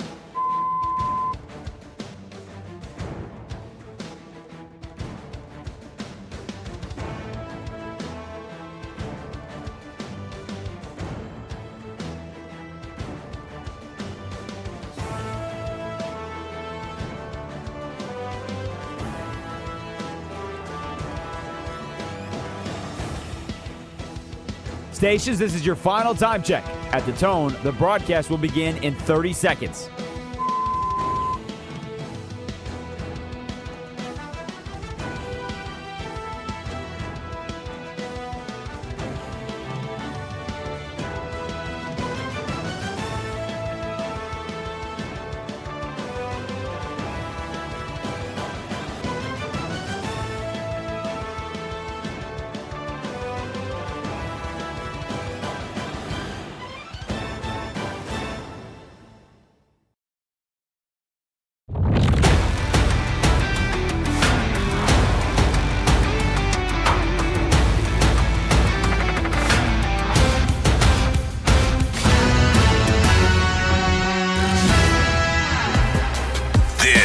Is Bleck and Abdalla on Westwood One Sports. Here's Chris Bleck and Adam Abdalla. Do we know where Aaron Rodgers is? I feel like you need to remake that Where in the World drop. I mean, it's... we need two of them. Yeah, well, I mean, yeah, you're right. Yeah. And then you can just say Aaron Rodgers. Aaron Rodgers. Aaron Rodgers. Yeah, so it was last Thursday that it was reported by Ian Rappaport and also the Fan in Pittsburgh that Rodgers' weekend was going to be last weekend. He was going to show up in Pittsburgh and he was going to sign over the weekend. Where you at, bro? He's still not there. Where you at, bro? Now, Omar Khan was on Westwood One Sports on Friday of last week saying they don't know where Aaron Rodgers is. But yeah, I don't know where he is at this moment.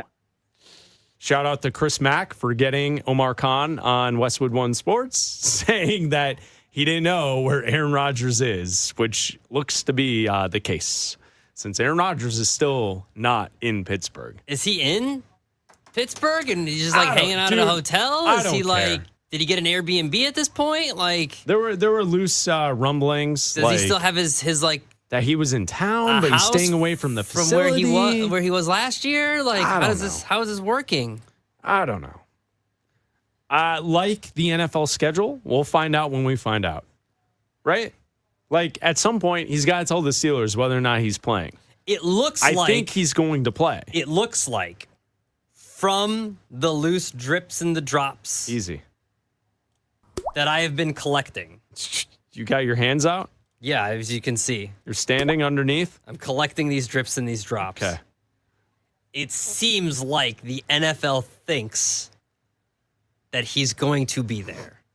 Are they featured in a bunch of nationally televised games? They're in a decent amount of nationally televised games, and I highly doubt that the NFL wants to see Drew Aller or Will Howard in prime time. Well... What if... I highly doubt that. What if Drew Aller is turned into a great quarterback by your guy, Mike McCarthy? I understand that. That is quite the gamble to make in year one from a guy that was drafted in the third round. Quite the gamble in year one to take. Oh, I agree with you. It would be also quite the gamble for somebody who has had, moderate success in college football before getting drafted. Yeah. I would say, that's being nice. Like, Drew Aller wasn't very good at Penn State. And I would also say that we know some of the games have been officially announced by the NFL. So that international game that features the Steelers and the Saints on DraftKings, there is a point spread out. In France. It's in France. Yeah, s'il vous plaît. That's French, right? Yeah. Okay. Please. Yeah. The Steelers are technically the road team in that game. Yep. They are a 2.5 point favorite against the Saints. Okay. That has to be with Aaron Rodgers. Yeah, one would think that that's the case. I don't think they would be a 2.5 point favorite with Drew Aller at quarterback. I know Tyler Shuck isn't great, but he played well at the end of the season, and I would imagine that they'd be closer to a pick'em given Drew Aller hasn't played any football in the NFL and was drafted in the third round. Yeah. Okay, so I saw this article from Brooke Pryor on ESPN.com yesterday. Have you ever heard of this before with a quarterback coming out of college into the NFL? Mike McCarthy saying to Brooke Pryor that he needs to uninstall the offense from Drew Aller's mind that he learned at Penn State. That everything he learned at Penn State, they need to uninstall for Drew Aller. That's awesome. As he tries to work with McCarthy, and McCarthy is trying to drill into the cadence of the footwork and everything that goes into becoming a good quarterback, and to fix kind of his drop back, his throwing motion, and uninstall what he learned at Penn State. Thanks, James Franklin.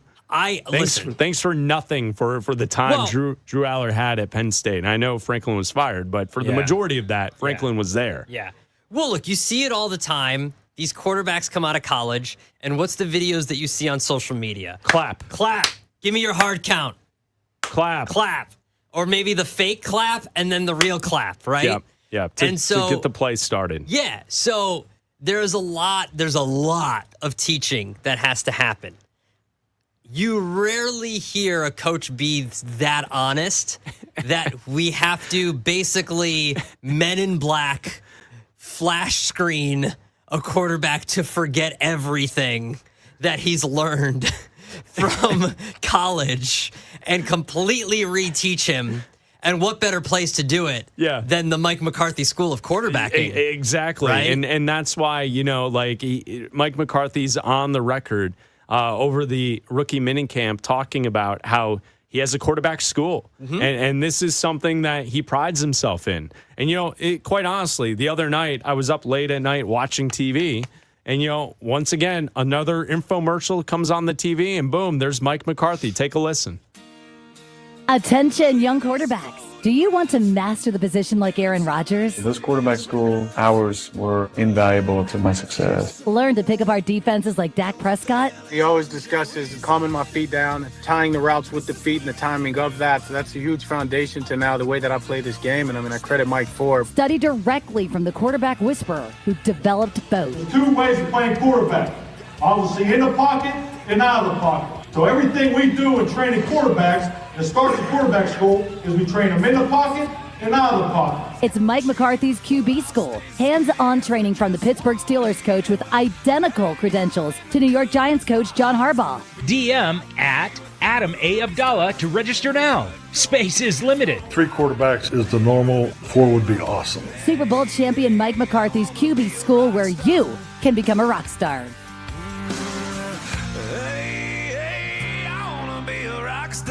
Nickelback has bangers. Mike McCarthy has bangers. So there you go. The Mike McCarthy quarterback school. Drew Aller is attending right now, and Mike McCarthy has to uninstall the offense from Penn State in Drew Aller's mind. You know what this is? This is when the professor walks in the first day and he goes, take out your textbooks, rip them up. Throw them in the garbage. Rip them up. You're not going to need that in this class. You're not going to need that. All that you're going to learn is going to be right here with me. Right from me. Face to face. Everything you've learned, quarterback 101, forget it.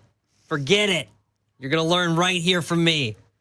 All right, coach. It's fantastic. It's great. It's way more of a shot at James Franklin than it is at what Mike McCarthy's going to do. 100%. It's way more of a shot. But that's not news. We knew that Penn State's offense sucked. Oh, it was horrible. We knew that they were terrible for years. Horrible. And Franklin's a quarterback offensive guy. Well, it was terrible.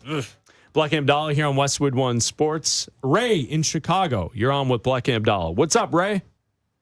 Hey, guys. How you doing? We're good, man. What do you got today? It was a beautiful day here in Chicago. You guys talked a lot of stuff today, so let me say this. Weddings, not only when you get older do you not want to go, as you get older, you don't want to be in the weddings. I'd rather just sit and watch and have to be in the wedding. I've gotten over that. So I'll just talk about the schedule since, that's the big day. So the good things about this, you look for the bye week. You don't tell the missus that in our case, the Bears aren't playing. You just pretend like that's the day you're the best husband or boyfriend in the world. What do you want to do today? Oh, is football there? Don't worry about football. It's fine. Let's go do whatever you want to do today. Plan that out. I always give brownie points for that. And then, of course, you're planning your trip with the fellas to see what game you want to see out of town possibly. So that's a good thing about the schedule. The bad thing, I told you guys about a month ago, with the NFL doing all these, international games and all the games on the Wednesday and the Friday, and I said it's kind of being too saturated, and I know, Chris, you didn't really agree. My thing is this. I want to see a good game. And when guys are playing on Wednesday, especially a Wednesday, after a Sunday, even Thursday games, the quality of football is not good, and these guys are running a huge risk of getting injured. Now, if the NFL wants to do the right thing, have these teams have a bye week, so add another bye week on the schedule before you're going to play on a Wednesday or a Thursday. And then both teams are going to be, rested, healthy, and they'll be able to perform well. So, I mean, ever since they started doing Thursday night games every week for the last couple of years, most of those games are trash. I'm sorry. Yeah. They just are. And it's because these guys get no rest. So that's my take. And listen to the rest of your show, and you guys enjoy the rest of this beautiful weather here we got today. Take it easy. Thank you, Ray. Appreciate the phone call. You can always call us at 310-840-4910. There's Ray in Chicago. Well, listen, if Ray's a Bears fan, so the benefit, I would say, if you're a Bears fan, to your team playing on Christmas Day. Yeah. It's a Friday game. If you're playing a team that's playing on Sunday, that next Sunday, you get a couple extra days rest. Stretch. I'm just saying, man. You're really stretching on that one. I'm getting into the coach's mind here, man. Really? That doesn't do anything for me. I'm getting into the coach's mind, man. What does that do for me on Christmas Day? I'm getting into the coach's mind, man. That does nothing for me. I'm trying to get into Ben Johnson's mind and create an edge. You get a couple extra days rest before you have to play whoever you're playing on that day. Now try and sell that to the 49ers who have to go out of the country twice this season. I'm fading them. You know that. And no, come on, get in the mind. No. Sell it for a good 49er fan. Why is it a benefit? You're screwed. Good luck this year. I would say you should probably find a way to move out of that substation area. Enjoy your miles. So, when you get off the plane, get one of those credit cards because you're racking up those miles this year, man. Like you're getting 38,000 miles. Get one of those credit cards. Yeah, get one of those. One of those credit cards, whatever airline it is, because you're racking up 38,000 miles already. So double those points. Just don't get a Spirit one. Yeah, well, I mean, listen, those points are gonna be useless. Yeah, defunct. Going forward, just don't get the Spirit Airlines points. What would that get you? Nothing right now. No, I'm saying if you had Spirit Airlines points. If you had Spirit points right now, you're getting other discontinued things like Clear Pepsi. You can get you a case of Clear Pepsi. You can get you some Pogs. It'll get you Pogs. Did you have a good slammer, Abdalla? You had a good slammer, didn't you? Dude, I had a great slammer, and I played for keeps. Oh, I'm sure you did. You were not going home. Oh, man, they had to send notes home from school that we weren't allowed to play for keeps because kids were going home and crying to their moms about losing their Pogs. Good luck. I'm from the streets. We play for keeps, bro. Streets. Go home the suburbs. Streets playing Pogs. You come from a cul-de-sac in the suburbs. Go home and cry to your mama. All right? No, we lived on the long part, not the cul-de-sac. The long part? What would they call that? The streets. Okay. Not the cul-de-sac. The streets. Yeah. I probably shouldn't say that. Let me guess. Laura has no idea what we're talking about. No with idea. Pogs. Nope. I'm too young. Sorry. Yeah, she's too young. Yep. Elder millennials remember those. They remember Pogs. We used to have to take this big heavy pieces metal of cardboard object and throw them at cardboard objects. I mean, I know what Pogs are. I just never played them. Okay, so at least you're know. familiar. Did you see what's coming back? There's a whole Tamagotchis? No, New York Times article about it.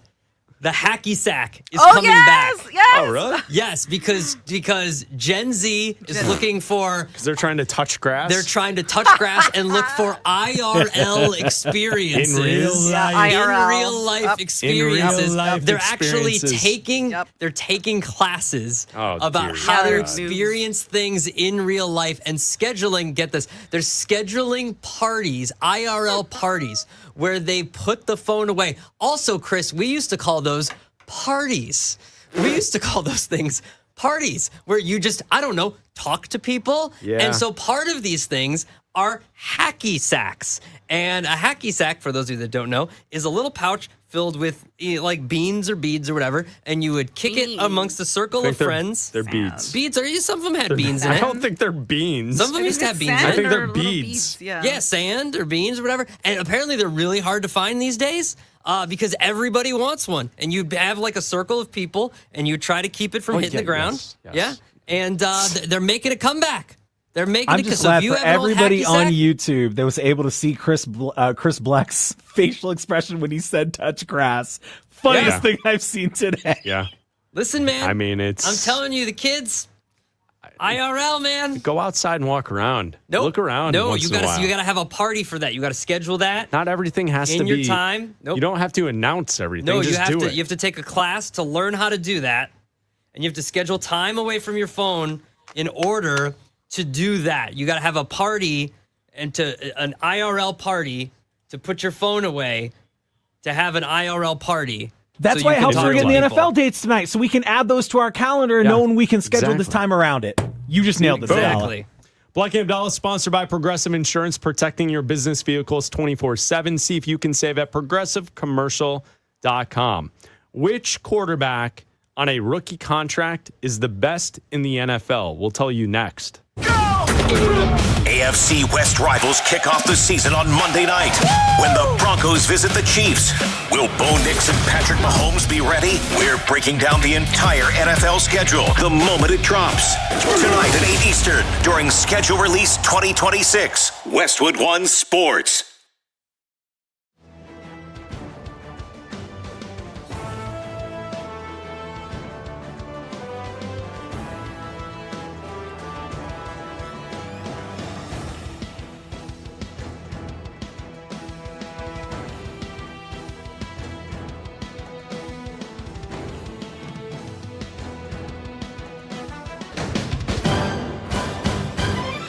At the tone, the broadcast will begin in 4 minutes, 30 seconds.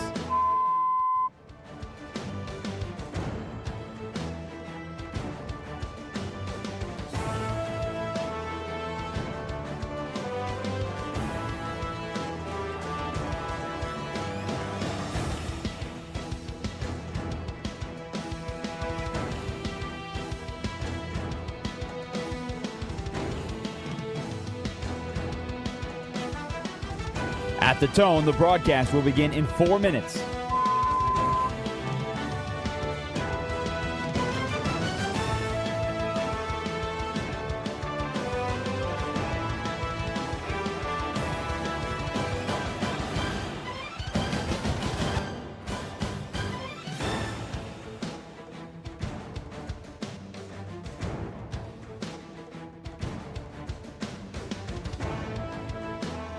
At the tone, the broadcast will begin in 3 minutes and 30 seconds.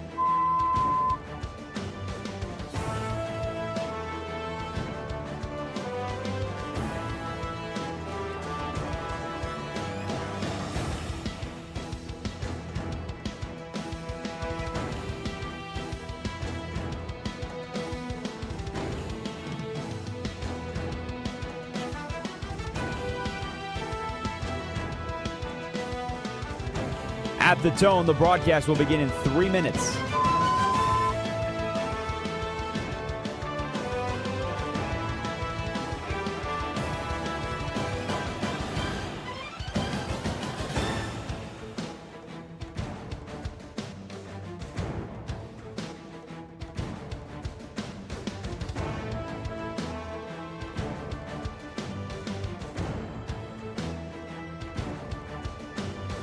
At the tone, the broadcast will begin in 2 minutes, 30 seconds.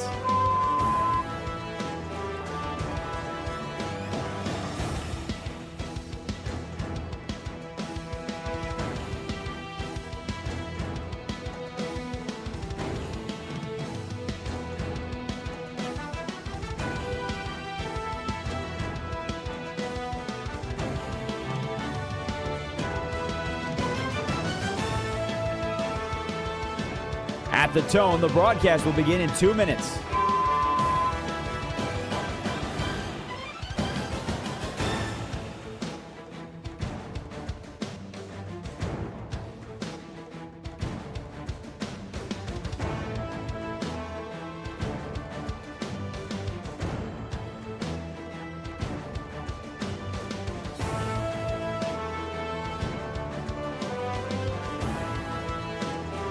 At the tone, the broadcast will begin in 1 minute, 30 seconds.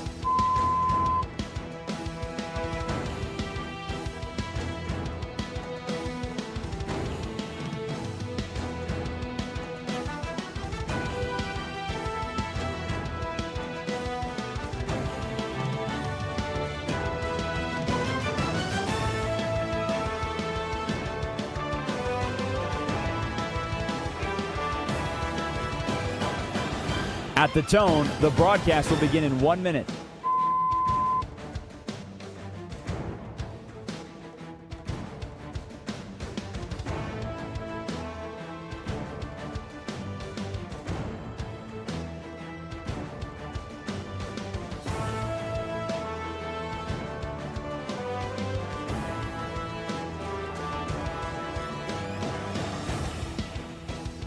Stations, this is your final time check. At the tone, the broadcast will begin in 30 seconds.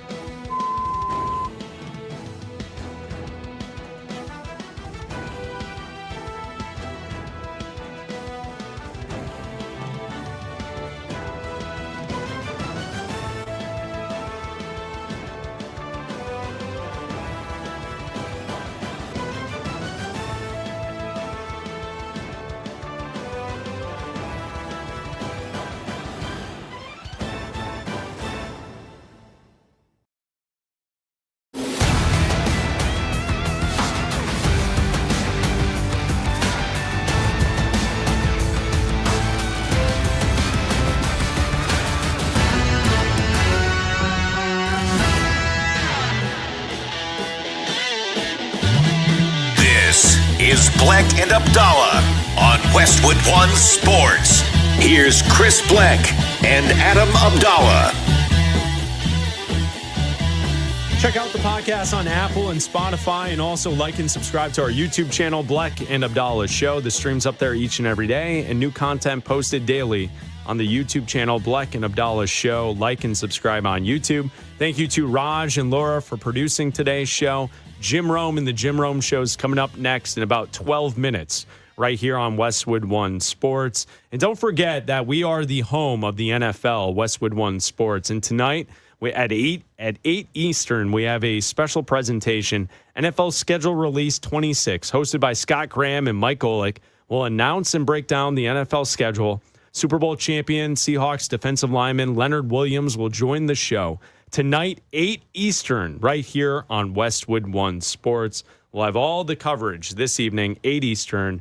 Golick and Graham will break it down. Your home for the NFL, Westwood One Sports. We'll be back tomorrow, noon to 3. We will give you every win and loss for every single team in the NFL tomorrow on a Football Friday. We will run through. How many games are there? 200 and some odd games? We will run through every game on the schedule for the NFL tomorrow with every win and loss. Bleck and Abdalla will have the exclusive preview tomorrow for 3 hours right here on Westwood One Sports. Coming up next. Yes. That's what we will do tomorrow on a fantastic Friday show. I saw this on NFL.com. 15 NFL quarterbacks that are on their rookie deals heading into 2026. This is on NFL.com. Who do you think they list as the best quarterback on a rookie deal heading into this season? Obviously, it's guys from the last couple of seasons. Yeah. There's one quarterback that's out there who is just guy's fifth-year contract picked up, who's yet to sign a long-term deal in the Houston Texans, C.J. Stroud. So we're looking essentially that class and sooner.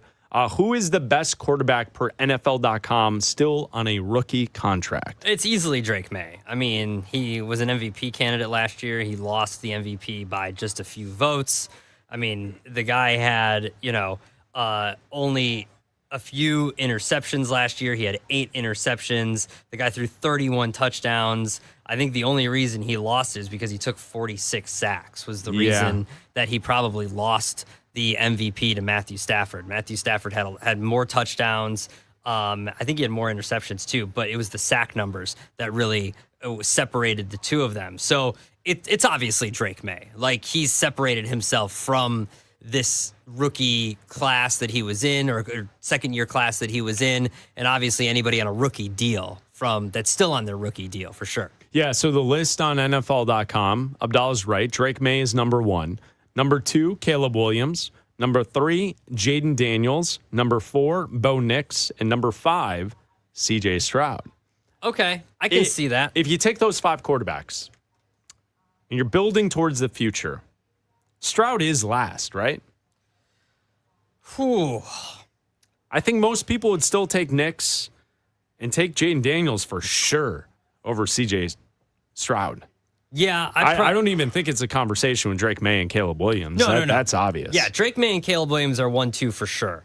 Jaden Daniels and Bo Nix are interesting because I think Jaden Daniels' ability is better than the two of them. The problem is health. Yeah, he's always hurt. I need him to stay healthy for an entire season. And Bo Nix has had his injuries. He's obviously coming off the ankle injury, and he just had another clean-out issue. And like C.J. Stroud hasn't been injured, but his performance has declined a lot the last couple of years. So I need to see that. Like, the only reason I have no issue with Jaden Daniels above those two, the problem is I want to see him go through an entire season without getting injured. That's what, and until I see that, I might take Bo Nix over Jaden Daniels just based on that. Not ability. Yeah. Not ability, but on, I guess, the availability. Because I need my quarterback to be available. Well, and with the ankle thing, do we know? I'm guessing yes. Bo Nix is going to be fine. Yeah. But you're right. I do think Nix is more durable than Jaden Daniels. Yeah. I think that's the way to kind of look at that. Yeah. And then C.J. Stroud is obviously 5th, I think, in that ranking for sure. So that article is up on NFL.com. So the best quarterbacks under the rookie deals, Drake May is the best guy on the list. You know, Abdalla, I do think that sometimes I know that I'm getting older. And listen, I'm not old. I'm going to be 41 at the end of the month. Like, I'm not old. I feel like I'm in great shape. But yesterday, have you ever heard of this for an injury? I probably should have told you guys this earlier today.